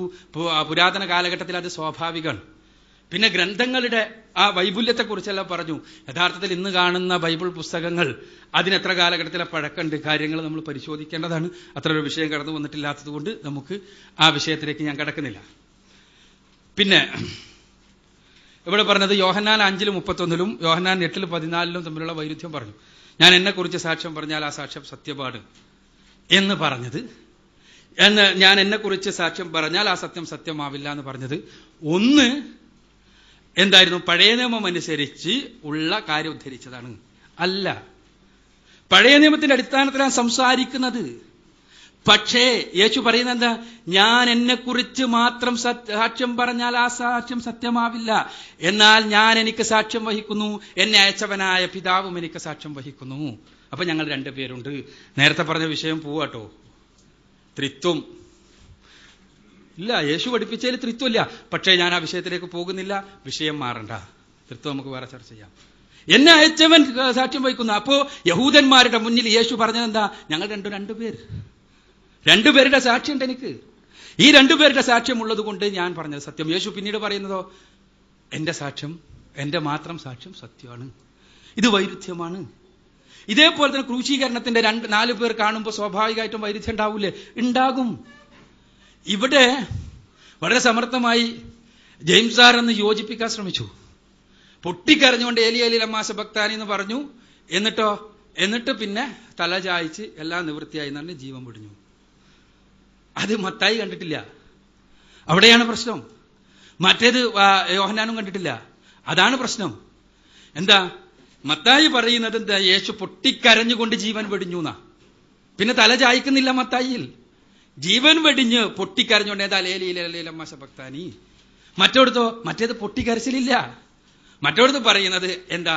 വെറും തല ചായ്ച്ച് നെറുപ്പഞ്ഞ് വായിച്ചു കൊടുത്തു. അപ്പോ എല്ലാം സമാധാനമായി, തല ചായ്ച്ച് എല്ലാം പൂർത്തിയായി എന്ന് പറഞ്ഞിട്ട് ജീവൻ വെടിഞ്ഞു എന്നാണ്. അവിടെയാണ് പ്രശ്നം. പിന്നെ പഴയ നിയമത്തെ മൊത്തത്തിലായിരുന്നു പരിഗണിച്ചിരുന്നത് എന്നതിനാൽ ആണ് ആ യോഹന്നാൻ പഴയ നിയമ സങ്കീർത്തന പുസ്തകത്തിൽ പറഞ്ഞത് ഇങ്ങനെ പറഞ്ഞത്, അതോ നിങ്ങൾ ദേവന്മാർ എന്ന് ന്യായപ്രമാണത്തിൽ നിന്ന് പറഞ്ഞത് എന്നാണ് ഒരു വിശദീകരണം. സത്യത്തിൽ അതും അബദ്ധമാണ്. എന്താന്ന് വെച്ചാൽ പഴയ നിയമത്തെ മൊത്തത്തിൽ ന്യായപ്രമാണമായി ഒരിക്കലും യഹൂദ ലോകം അംഗീകരിച്ചിട്ടില്ല. യാംനിയ കൗൺസിലിന് ശേഷം ഇന്ന് വരെ അംഗീകരിച്ചിട്ടില്ല. യഹൂദ ലോകം നിങ്ങൾക്ക് വിളിച്ചു ചോദിക്കാം, എഴുതി ചോദിക്കാം, എന്നതിനുള്ള സംവിധാനങ്ങളുണ്ട്. പഴയ നിയമത്തെ മൊത്തത്തിൽ ഒരേ സ്റ്റാൻഡേർഡ് ഉള്ളതായി ഒരിക്കലും യഹൂദ ലോകം അംഗീകരിച്ചിട്ടേ ഇല്ല. തോറയാണ് അവരെ സംബന്ധിച്ചിടത്തോളം ഏറ്റവും ഉന്നതമായ അത്യുന്നതമായ ദൈവിക വചനങ്ങളുടെ സമാഹാരം. ബാക്കി എല്ലാറ്റിനും അതിനുപോൽബലകമായ സ്ഥാനം മാത്രമേ ഉള്ളൂ. അങ്ങനെ തന്നെയാണ് അവർ അംഗീകരിച്ചിരുന്നത്. ഇനി അംഗീകരിച്ചിരുന്നെങ്കിൽ തന്നെ ദൈവവചനപ്രകാരമാണുള്ളത് എഴുതുന്നത്, ദൈവാത്മാവ് നിവേശിച്ചിട്ടാണല്ലോ എഴുതുന്നത്. അപ്പോൾ യോഹന്നാൻ ആ അംഗീകാരത്തിന്റെ അടിസ്ഥാനത്തിലല്ല എഴുതേണ്ടത്, യാഥാർത്ഥ്യമാണ് എഴുതേണ്ടത്. എഴുതിയതെന്താ? ന്യായപ്രമാണത്തിൽ പറയുന്നത് പോലെ സങ്കീർത്തന പുസ്തകത്തിലുള്ളത്. അതേപോലെ തന്നെയാണ് മറ്റേതും. ഞാൻ പറഞ്ഞ ഇരമ്യാ പ്രവാചകന് എന്ന് പറഞ്ഞത് ഓരോ പ്രവാചക പുസ്തകങ്ങളും കൂട്ടിയോജിപ്പിക്കപ്പെട്ടത് തന്നെ എന്നാണ് യാംനിയ കൗൺസിലിൽ, അല്ലെ? യാംനിയ കൗൺസിലും തോറ, കെത്തുബിം, നബയും ഇങ്ങനെ 3 ഗ്രന്ഥ സമുച്ചയങ്ങളാണ്. ഇതില് നബയും ഗ്രന്ഥ സമുച്ചയത്തിലെ 12 പുസ്തകങ്ങളും അതേപോലെ തന്നെ പഴയ ഈ പഞ്ചപുസ്തകത്തിലെ 5 പുസ്തകങ്ങളും ഏതാനും കെത്തുബിൻ ഗ്രന്ഥങ്ങളും മാത്രമായിരുന്നു യഹൂദന്മാരുടെ അക്കാലഘട്ടത്തിലെ പ്രധാനപ്പെട്ട ഗ്രന്ഥങ്ങൾ തന്നെ. ഈ പറയുന്ന 39 പുസ്തകങ്ങളൊന്നുമില്ല. വേറെ ചർച്ചയാണ്, ഞാൻ അങ്ങോട്ട് പോകുന്നില്ല. ഞാൻ പറഞ്ഞു വരുന്നത് ഇത് അബദ്ധം തന്നെയാണ്. എന്തുകൊണ്ടെന്നാൽ ഇത് ജെറമിയ പ്രവാചകന്റെ പുസ്തകത്തിൽ എവിടെയും ഈ ഉദ്ധരണി ഇല്ല. ഈ ഉദ്ധരണിയുടെ ഭാഗങ്ങൾ പോലുമില്ല. സക്കരിയ പ്രവാചകന്റെതുണ്ട് താനും, അത് അബദ്ധം സംഭവിച്ചതാണ്. പിന്നെ പറയുന്നത് കുറച്ചൊരു വൈകാരികമായി പറഞ്ഞത് ടോപ്പോളജി എല്ലാം എടുത്തിട്ട് യാഗങ്ങളെ കുറിച്ച്, പീഡനത്തെ കുറിച്ചെല്ലാം പറയുന്നുണ്ട്. ലൂക്കോസ് 24:46 പറഞ്ഞ പഴയ നിയമം നിറച്ചു അതാണെന്ന്. പഴയ നിയമത്തിൽ പലതുമുണ്ട്. എന്റെ ചോദ്യം, ലൂക്കോസ് 24:46 പറയുന്നത് എന്താണ്? ക്രിസ്തു പീഡനങ്ങൾ സഹിച്ച് 3-ാം ദിവസം ഉയിർത്തെഴുന്നേൽക്കും എന്ന് എഴുതപ്പെട്ടിരിക്കുന്നു എന്ന്. ഇതെവിടെയുള്ളതെന്നാണ്? ഇത് എവിടെയാണുള്ളത് എന്നാണ്? മിശിഹ പീഡനങ്ങൾ സഹിച്ച് മരിക്കുകയും 3-ാം നാൾ എഴുത്തെഴുന്നേൽക്കുകയും ചെയ്യും എന്ന് പഴയ നിയമത്തിൽ 66 പുസ്തകങ്ങളിൽ എവിടെയാണുള്ളത്? എഴുതപ്പെട്ടിരിക്കുന്നു എന്ന് പറയുമ്പോൾ ഒരു കൊട്ടേഷനാണ്. ആ കൊട്ടേഷൻ ഇല്ല. ഇനി ഞാൻ പറഞ്ഞപ്പോ കൂടെ പറഞ്ഞൊരു കാര്യത്തിനെ പറ്റി മുണ്ടില്ല. എന്താ? അവൻ നസാറായക്കാരനെന്ന് വിളിക്കപ്പെടും, മത്തായി 2:23. അതെവിടെയുള്ളത്? പഴയ നിയമത്തിൽ എവിടെയും വേണ്ട. ഞാൻ വെല്ലുവിളിക്കുന്നു, പഴയ നിയമത്തിൽ മാത്രമല്ല, ഒഴിവാക്കി വെച്ച യഹൂദന്മാർ ഒഴിവാക്കി വെച്ച സ്യൂഡെപ്പിക് ഗ്രഫ ഗ്രന്ഥങ്ങൾ ഞാൻ പരതിയിട്ടാണ് വരുന്നത്, അവിടെ എവിടെയുമില്ലത്. ഇത് മത്തായിയുടെ വകയാണ്. കാരണം മത്തായി യഹൂദന്മാർക്ക് യേശുവിനെ അവതരിപ്പിക്കാൻ വേണ്ടിയാണ് ശ്രമിച്ചത്. ഇത് ഞാൻ പറയുന്നതല്ല. ബൈബിൾ പണ്ഡിതന്മാർ, റൈമണ്ട് ഇ ബ്രൗണിനെ പോലുള്ള ആളുകൾ, റൈമണ്ട് ഇ ബ്രൗണിനെ ചിലപ്പോൾ സ്വീകാര്യമായിരിക്കുന്നില്ല, യഹൂദന്മാർക്ക് യേശുവിനെ അവതരിപ്പിക്കാൻ വേണ്ടി ശ്രമിച്ചപ്പോ ഇത് പ്രവചനങ്ങളുടെ പൂർത്തീകരണമായി കടന്നു വന്ന മിശിഹയാണ് ഇദ്ദേഹം എന്ന് വരുത്താൻ ശ്രമിച്ചപ്പോ സംഭവിച്ച ഒരബദ്ധം മാത്രമേ ഉള്ളൂ സംഗതി. പിന്നെ ഇയ്യോബ് ഭൂമിയെ ശൂന്യതയിൽ കെട്ടിത്തൂക്കി എന്ന് പറഞ്ഞിട്ടുണ്ട്. അത് ഭയങ്കര ശാസ്ത്രീയാണെന്നാണ് പറയുന്നത്. ഞാനതിനെ നിഷേധിക്കാൻ ആളല്ല. ബൈബിളിൽ ശാസ്ത്രീയമായി കൃത്യമായ പരാമർശങ്ങൾ ഉണ്ടാവില്ല എന്ന അഭിപ്രായം എനിക്കില്ല. ഇയ്യോബിന്റെ വചനം നമുക്ക് പരിശോധിച്ചാൽ വേറെ അത് ശാസ്ത്രമാണോ അല്ലേ എന്നെല്ലാം വേറെ കാണാം. അത് നമുക്ക് മറ്റൊരു അവസരത്തിലാകാം. കാരണം എന്റെ വിഷയം അതല്ല. ബൈബിളിൽ ശാസ്ത്രീയമായ പോസിറ്റീവായ വചനങ്ങൾ ഉണ്ടാവാം. എന്തുകൊണ്ട്? ദൈവവചനങ്ങൾ ഉള്ളതുകൊണ്ട്. ഇയ്യോബ് ഒരു പ്രവാചകനാണ് എന്നാണ് മുസ്ലിങ്ങളുടെ വിശ്വാസം. അയ്യൂബ് നബി അലൈഹി സ്വലാത്തു വസ്സലാം ഒരു പ്രവാചകനാണ്. ആ പ്രവാചകൻ ദൈവിക വെളിപാടിന്റെ അടിസ്ഥാനത്തിൽ സംസാരിച്ച കാര്യങ്ങളിൽ ശാസ്ത്രീയമായി കൃത്യമായ വചനങ്ങൾ ഉണ്ടാകാം. പക്ഷേ പ്ലേറ്റ് ടെക്ടോണിക്സ് എങ്ങനെയാണ് ഭൂമിയുടെ തൂണാവുക എന്ന് എനിക്ക് എത്രയായിട്ടും മനസ്സിലാവണില്ല. പ്ലേറ്റ് ടെക്ടോണിക്സ് അനുസരിച്ച് ഭൂമിയുടെ തൂണ് എങ്ങനെയാണാവുക എന്ന് എത്രയായിട്ടും മനസ്സിലാവണില്ല. പ്ലേറ്റ് ടെക്ടോണിക്സിൽ പ്ലേറ്റ്സ് ഉണ്ട്, പ്ലേറ്റ്സ് അങ്ങോട്ടും ഇങ്ങോട്ടും മൂവ് ചെയ്യും, അല്ല ശരി. പക്ഷെ ഭൂമിക്ക് എങ്ങനെ തൂണുണ്ടാകും പ്ലേറ്റ് ടെക്ടോണിക്സ് അനുസരിച്ച് എനിക്ക് എത്ര ആലോചിച്ചിട്ടും മനസ്സിലാവണില്ല. അവിടെയാണ് പ്രശ്നം. അപ്പോ യഥാർത്ഥത്തിൽ അവിടെ അബദ്ധം ഉണ്ടായി. അന്നത്തെ ഇസ്രായേലരുടെ വിശ്വാസമായിരുന്നു. ആ വിശ്വാസവും ദൈവത്തിന്റെ ദൈവികതക്കുള്ള തെളിവാണ് എന്നാണ് ബഹുമാന്യനായ വർഗീസിന് പറയുന്നതെങ്കിൽ അതിനെക്കുറിച്ച് നമുക്ക് പറയാനുമില്ല. പിന്നെയുള്ളത് ജന്മപാപമല്ലായിട്ട് ബന്ധപ്പെട്ട കാര്യങ്ങളാണ്. നമുക്ക് പിന്നീട് ചർച്ച ചെയ്യാവുന്ന കാര്യമാണതല്ലോ. തീർച്ചയായും നമുക്കൊരു ദിവസം ജന്മപാപം ശരിയോ തെറ്റോ, ഹദീസിൽ പറയുന്നത് എന്ത്, ഖുർആനിൽ പറയുന്നത് എന്ത്, യേശു എന്ത് പഠിപ്പിച്ചു, നമുക്ക് പഠിക്കാം. അതിനുവേണ്ടി നമുക്കൊരു സംവാദം നടത്താം. പിന്നെ ഹദീസിൽ ബുഖാരിയിൽ പറയുന്ന എന്താണ് പിശാചിന്റെ കുത്ത് കിട്ടിയിട്ടില്ല എന്ന് പറയുന്നത്, അത് മുഹമ്മദ് നബി ദിവസം 70 തവണ പാപം ചെയ്തുകൊണ്ടേയിരിക്കുകയായിരുന്നു എന്ന് പറഞ്ഞത് എങ്ങനെയാണ്, അങ്ങനെയുണ്ടോ വചനങ്ങൾ എന്ന് നമുക്ക് പരിശോധിക്കാം. അത് മറ്റൊരവസരമാവട്ടെ. സാധാരണ ഈ 2 വിഷയങ്ങൾ തന്നെ കൂട്ടിപ്പെട്ടാൻ വേണ്ടി ശ്രമിച്ചപ്പോൾ ഞാൻ വളരെ ശക്തമായി ഇവിടുത്തെ നമ്മുടെ പ്രവർത്തകരോട് പറഞ്ഞതാണ്, 2 കൂടി കൂട്ടിക്കെട്ടേണ്ട ആവശ്യമില്ല, 2 വിഷയങ്ങൾ 2 ചർച്ച ചെയ്യാം. കാരണം ഇതാണ്, തീർച്ചയായും 2 കൂടി മിക്സ് ചെയ്ത് ഈ രൂപത്തിൽ വിഷയത്തിൽ നിന്ന് രക്ഷപ്പെടാൻ വേണ്ടി ശ്രമിക്കും എന്നുള്ളതുകൊണ്ട്. ഇനി ഇവിടെ പറഞ്ഞ കാര്യങ്ങളിൽ പരിശുദ്ധ ഖുർആനിൽ പറയുന്ന കാര്യങ്ങളുമായി ബന്ധപ്പെട്ട കാര്യമാണ്. അതാണ് ഇവിടെ മറുപടി പറഞ്ഞു തുടങ്ങിയപ്പോൾ ബഹുമാന്യനായ വർഗീസ് പറഞ്ഞു തുടങ്ങിയത്. ഖുർആനിൽ 6-ാമത്തെ അധ്യായത്തിലും 34-ാമത്തെ വചനത്തിലും 6-ാം അധ്യായത്തിലും 115-ാമത്തെ വചനത്തിലും 10-ാം അധ്യായത്തിൽ 64-ാമത്തെ വചനത്തിലും 3-ാം അധ്യായത്തിൽ 84-ാമത്തെ വചനത്തിലും എല്ലാം പറഞ്ഞിട്ടുണ്ട് എന്ത്, ലാ മുബദ്ദില ലി കലിമത്തിഹി ലാ തബ്ദീല ലി കലിമത്തില്ലാഹ് എന്നെല്ലാം പറഞ്ഞിട്ടുണ്ട്. അഥവാ ദൈവിക വചനങ്ങളിൽ ആര് മാറ്റം വരുത്തും? ദൈവിക വചനങ്ങൾ മാറ്റം വരുത്താൻ ആരുമില്ല. ദൈവവചനങ്ങൾ ആർക്കാ മാറ്റം വരുത്താൻ കഴിയുക? പടച്ച തമ്പുരാന്റെ സ്വഭാവത്തിന്റെ, പടച്ച തമ്പുരാന്റെ ഒരു ഗുണമായി കടന്നു വരുന്ന പടച്ചവന്റെ വചനം, ഇപ്പറഞ്ഞതുപോലെ അത് രേഖകളിൽ ഉണ്ടായാലും ഇല്ലെങ്കിലും പടച്ചവന്റെ വചനത്തെ സ്വാധീനിക്കാൻ, പടച്ചവന്റെ വചനത്തെ മാറ്റാൻ, പടച്ചവന്റെ വചനത്തിൽ എന്തെങ്കിലും കളങ്കം ഉണ്ടാക്കാൻ ഒരാൾക്കും സാധ്യമല്ല. അതിന്റെ അർത്ഥം പടച്ചവന്റെ വചനം ഉദ്ധരിച്ചുകൊണ്ടൊരു കള്ള പുസ്തകം എഴുതാൻ പാടില്ല എന്നാണോ? മാർസിയോൺ അദ്ദേഹത്തിന്റെ തിയറി തെളിയിക്കാൻ വേണ്ടിയാണ് ആദ്യത്തെ കാനോൻ ഉണ്ടാക്കിയത്, ആദ്യത്തെ പുതിയ നിയമ കാനോൻ. ആ മാർസിയോൺ യേശുക്രിസ്തു എന്നത് പഴയ നിയമത്തിലെ ക്രൂരനായ ദൈവം അടക്കി വെച്ചിരിക്കുന്ന മനുഷ്യരെ വിമോചിപ്പിക്കുവാൻ വേണ്ടി കടന്നു വന്ന ഒരു വിമോചകരാണ് എന്ന തന്റെ പാഷണ്ഡ സിദ്ധാന്തം, ഹെററ്റിക് സിദ്ധാന്തം, അത് സ്ഥാപിക്കാൻ വേണ്ടിയാണ് പുതിയ നിയമത്തിന്റെ ആദ്യത്തെ കാനോൻ ഉണ്ടാക്കിയത്. അപ്പൊ അതുകൊണ്ട് അദ്ദേഹം ഇങ്ങനെ ഈ പുസ്തകങ്ങൾ കൂട്ടിയോജിപ്പിച്ചു എന്നുള്ളത് കൊണ്ട് അത് ദൈവവചനത്തിലെ മാറ്റാവോ? മാറ്റമാവില്ല. ഇതാർക്കും ചെയ്യാവുന്നതാണ്. ഞാൻ എന്റെ പുസ്തകങ്ങൾ എഴുതിയിട്ടുണ്ട്, അതിൽ ഒരുപാട് ഖുർആൻ വചനങ്ങൾ ഉദ്ധരിച്ചിട്ടുണ്ട്. ഞാൻ എന്റെ പുസ്തകത്തിൽ ഒരുപാട് അബദ്ധം ഉണ്ടാകാം. എന്റെ പരിമിതമായ അറിവ്, കഴിവ്, എന്റെ ബുദ്ധി, എന്റെ ചിന്ത, എന്റെ കാലം, അതെല്ലാം എന്റെ പുസ്തകത്തിൽ ഉണ്ടാകാം. ഈ പുസ്തകത്തിൽ ഉദ്ധരിച്ച കാര്യങ്ങൾ ഉദ്ധരിച്ചത് പരിശുദ്ധ ഖുർആനിൽ നിന്നാണ്. അതുകൊണ്ട് ഖുർആനിൽ മാറ്റം വരുത്താൻ പറ്റൂല എന്നത് എന്റെ പുസ്തകത്തിൽ ഉദ്ധരിച്ചിട്ട് എന്റെ ബുക്ക് കുറച്ചു കാലം കഴിഞ്ഞിട്ട് മാറ്റിയാൽ അല്ല. ഖുർആൻ എന്നത് വേറെ. ഇതേപോലെ തൗറാത്ത് മൂസാ നബി അലൈഹിസ്സലാത്തു വസ്സലാമിന് അവതരിപ്പിച്ച വേദഗ്രന്ഥം, അതിൽ മാറ്റിയിട്ടില്ല, അത് മാറ്റാൻ കഴിയില്ല. അത് വിസ്മരിക്കപ്പെട്ടു. അത് കൂട്ടിച്ചേർത്തുകൊണ്ട്, അതിൽ പലതും കൂട്ടിച്ചേർത്തുകൊണ്ട് എന്തൊക്കെയാണ് ഏതൊക്കെയാണ് എന്ന് മനസ്സിലാകാത്ത രൂപത്തിൽ ചില ഗ്രന്ഥങ്ങൾ എഴുതിണ്ടാക്കി. അതേപോലെ തന്നെ ഇഞ്ചീൽ ഈസാ നബി അലൈഹിസ്സലാത്തു വസ്സലാമിന് അവതരിപ്പിക്കപ്പെട്ട ഗ്രന്ഥം, ആ ഗ്രന്ഥത്തിൽ അഥവാ പടച്ചവൻ അവതരിപ്പിച്ച അതിൽ മാറ്റാൻ ഒരാൾക്കു സാധ്യമല്ല. എന്നാൽ പടച്ചവന്റെ വചനത്തിൽ മാറ്റാൻ പറ്റൂല. അതിനർത്ഥം ഇഞ്ചിയിൽ എഴുതിയ ആ ഇഞ്ചിയിൽ ഉദ്ധരിച്ചുകൊണ്ട് ആർക്കും എഴുതാൻ പറ്റൂല എന്നല്ല. ആ ഇഞ്ചിയിൽ ഉദ്ധരിച്ചിട്ട് ഒരു കള്ള സിദ്ധാന്തം പ്രചരിപ്പിക്കാൻ പറ്റൂല എന്നുമല്ല. അപ്പോ പരിശുദ്ധ ഖുർആൻ ബൈബിളിനെ അംഗീകരിക്കുന്നു എന്ന വാദം ശുദ്ധ ഭോഷ്കാണ്. ഇനി ഇവിടെ സത്യസന്ധമായ ഒരു സംവാദമാണല്ലോ നടക്കുന്നത്. ഞാൻ വളരെ ആത്മാർത്ഥമായി ചോദിക്കട്ടെ, പരിശുദ്ധ ഖുർആൻ അംഗീകരിക്കുന്ന തൗറാത്ത് അത് അതേപോലെ ഇങ്ങോട്ട് തന്നാൽ അതിനെ 100% ദൈവീകമാണ് എന്ന് അംഗീകരിക്കാൻ മുസ്ലിങ്ങൾ ബാധ്യസ്ഥപാട് സന്നദ്ധമാണ്.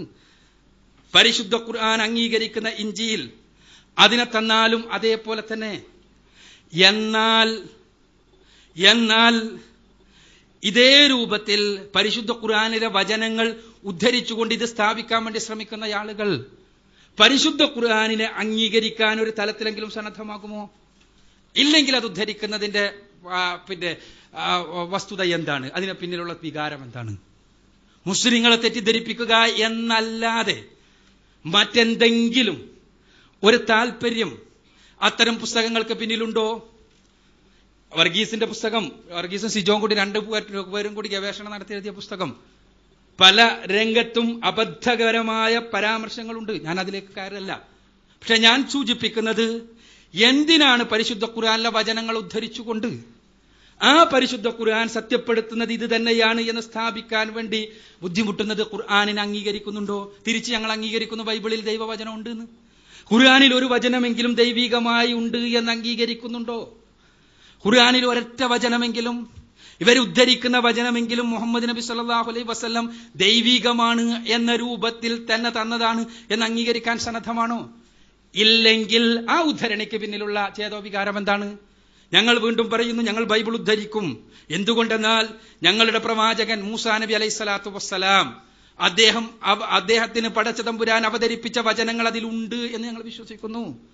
ഞങ്ങളുടെ പ്രവാചകൻ ഈസാ നബി അലൈഹി സ്വലാത്തു വസ്സലാം അദ്ദേഹത്തിന് പടച്ച തമ്പുരാൻ അവതരിപ്പിച്ച ദൈവത്തിന്റെ സുവിശേഷത്തിന്റെ വചനങ്ങൾ ആ ഭാഗങ്ങൾ അതിലുണ്ട് എന്ന് ഞങ്ങൾ വിശ്വസിക്കുന്നു.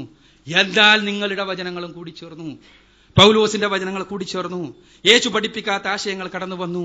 അതുകൊണ്ട് അത് ഞങ്ങൾ തിരസ്കരിക്കുന്നു. അവിടെയാണ് പ്രശ്നം. അവിടെയാണ് ഖുർആനാകുന്ന മാനദണ്ഡത്തെ ഞങ്ങൾ ഉപയോഗിക്കുന്നു. അതുകൊണ്ടാണ് അതിൽ നിന്ന് ഉദ്ധരിക്കുന്നത്. അതല്ലാതെ ആരെയെങ്കിലും ബൈബിളിനെ കുറിച്ച് തെറ്റിദ്ധരിപ്പിക്കണമെന്ന് നമുക്ക് ഉദ്ദേശമില്ല. ദൈവികമായ വെളിപാടുകളുടെ വെളിച്ചത്തിലേക്ക് ജനങ്ങളെ കൊണ്ടുവരണമെന്നത് മാത്രമാണ് ഞങ്ങളുടെ താല്പര്യം. അതല്ലാതെ ഏതെങ്കിലും മനുഷ്യരുണ്ടാക്കിയ അബദ്ധജടിലമായ പാപപരിഹാര സിദ്ധാന്തം അതിന് ആ തലത്തിലേക്ക് കൊണ്ടുപോവുക എന്നതല്ല ഞാൻ പറയുന്നത്. യേശു പഠിപ്പിക്കാത്ത, മുമ്പുള്ള പ്രവാചകന്മാരാരെങ്കിലും പഠിപ്പിക്കാത്ത ആശയം, ആ ആശയം എന്നുള്ള നിലക്കാട് പറഞ്ഞത് നമ്മുടെ വിഷയം അതല്ല. ഞാൻ അതിലേക്ക് പോകുന്നില്ല. എനിക്ക് തീർച്ചയായും ആദിപാപ സിദ്ധാന്തം യേശു പഠിപ്പിച്ചതല്ല എന്ന് സ്ഥാപിക്കാൻ കഴിയും. ഞാനും ജെയ്സ് വർഗീസും കൂടി പൊതുവേദിയിൽ വെച്ച് തന്നെ ആ വിഷയത്തിൽ ഒരുപാട് സംസാരിച്ചതാണ്. പക്ഷേ ഇവിടെ വിഷയത്തിൽ നമ്മൾ തെന്നിമാറാതിരിക്കുക. ഞാൻ പറഞ്ഞ 10 കാര്യങ്ങൾ, ഒന്ന്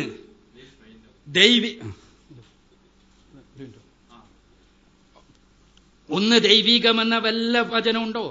ഇല്ല. ദൈവികമെന്ന അവകാശവാദമുണ്ടോ? ഞാൻ പറഞ്ഞു, തിമോത്തിയോസിന് എഴുതിയ ലേഖനത്തിൽ പറയുന്ന കാര്യം തിരുവചനങ്ങളെ കുറിച്ചാണ്. ആ തിരുവചനങ്ങൾ എന്ന് പറയുന്നത് എന്തൊക്കെയെന്നൊന്നും അറിയില്ല.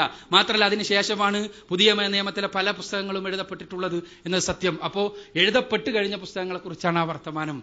രണ്ടാമത്തേത്, അവതരിപ്പിക്കപ്പെട്ട രൂപത്തിൽ ഒരു ഗ്രന്ഥം പോലും ഇന്ന് പുതിയ നിയമത്തിലോ പഴയ നിയമത്തിലോ ഇല്ല. മൂന്നാമത്തേത്, വൈരുദ്ധ്യങ്ങൾ ഒരുപാടുണ്ട്. നാലാമത്തേത്, അതില് പ്രവചനങ്ങൾ തെറ്റിയിട്ടുണ്ട്. അഞ്ചാമത്തേത്, പഴയ നിയമം ഉദ്ധരിക്കുന്നിടത്ത് തന്നെ അബദ്ധങ്ങൾ സംഭവിക്കുന്നുണ്ട്. ആറാമത്തേത്, ഉദ്ധരണികൾ വെറുതെ ഉണ്ടാക്കി പറയുന്നുണ്ട്. ഏഴാമത്തേത്, അക്കാലഘട്ടത്തിൽ അന്ധവിശ്വാസങ്ങൾ സ്വാധീനം ചെലുത്തിയിട്ടുണ്ട്. എട്ടാമത്തേത്, അശാസ്ത്രീയമായ പരാമർശങ്ങളുണ്ട്. ഒൻപതാമത്തേത്, ചരിത്രത്തിന് വിരുദ്ധമായ നിരവധി പരാമർശങ്ങളുണ്ട്. പത്താമത്തേത്, കണക്ക് പോലും കൂട്ടാൻ അറിയാത്ത ഒരവസ്ഥ ഈ ഗ്രന്ഥങ്ങളിൽ ഉണ്ടായിട്ടുണ്ട്, ഗ്രന്ഥകാരന്മാർക്കുണ്ടായിട്ടുണ്ട്. ഈ കാരണങ്ങളുടെ അടിസ്ഥാനത്തിൽ ഇത് ദൈവികമല്ല, ദൈവികമാണെന്ന് 100% അംഗീകരിക്കാൻ പറ്റില്ല എന്നാണ് ഞാൻ പറഞ്ഞത്. അത് ഒരെണ്ണം പോലും വസ്തുനിഷ്ഠമായി ഇവിടെ ഗണ്ണിക്കപ്പെട്ടിട്ടില്ല എന്നാണ് ഞാൻ സൂചിപ്പിക്കുന്നത്. പടച്ച തമ്പുരാൻ സത്യം കണ്ടെത്താനും സത്യമനുസരിച്ച് ജീവിക്കുവാനും അങ്ങനെ അവസാനം മരണാനന്തര ജീവിതത്തിൽ സത്യവാന്മാർ പോയി ചേരുന്ന പ്രവാചകന്മാരോടൊപ്പം സ്വർഗലോകത്ത് നിത്യജീവനിൽ വസിക്കുവാനും നമ്മെ എല്ലാവരെയും അനുഗ്രഹിക്കുമാറാകട്ടെ.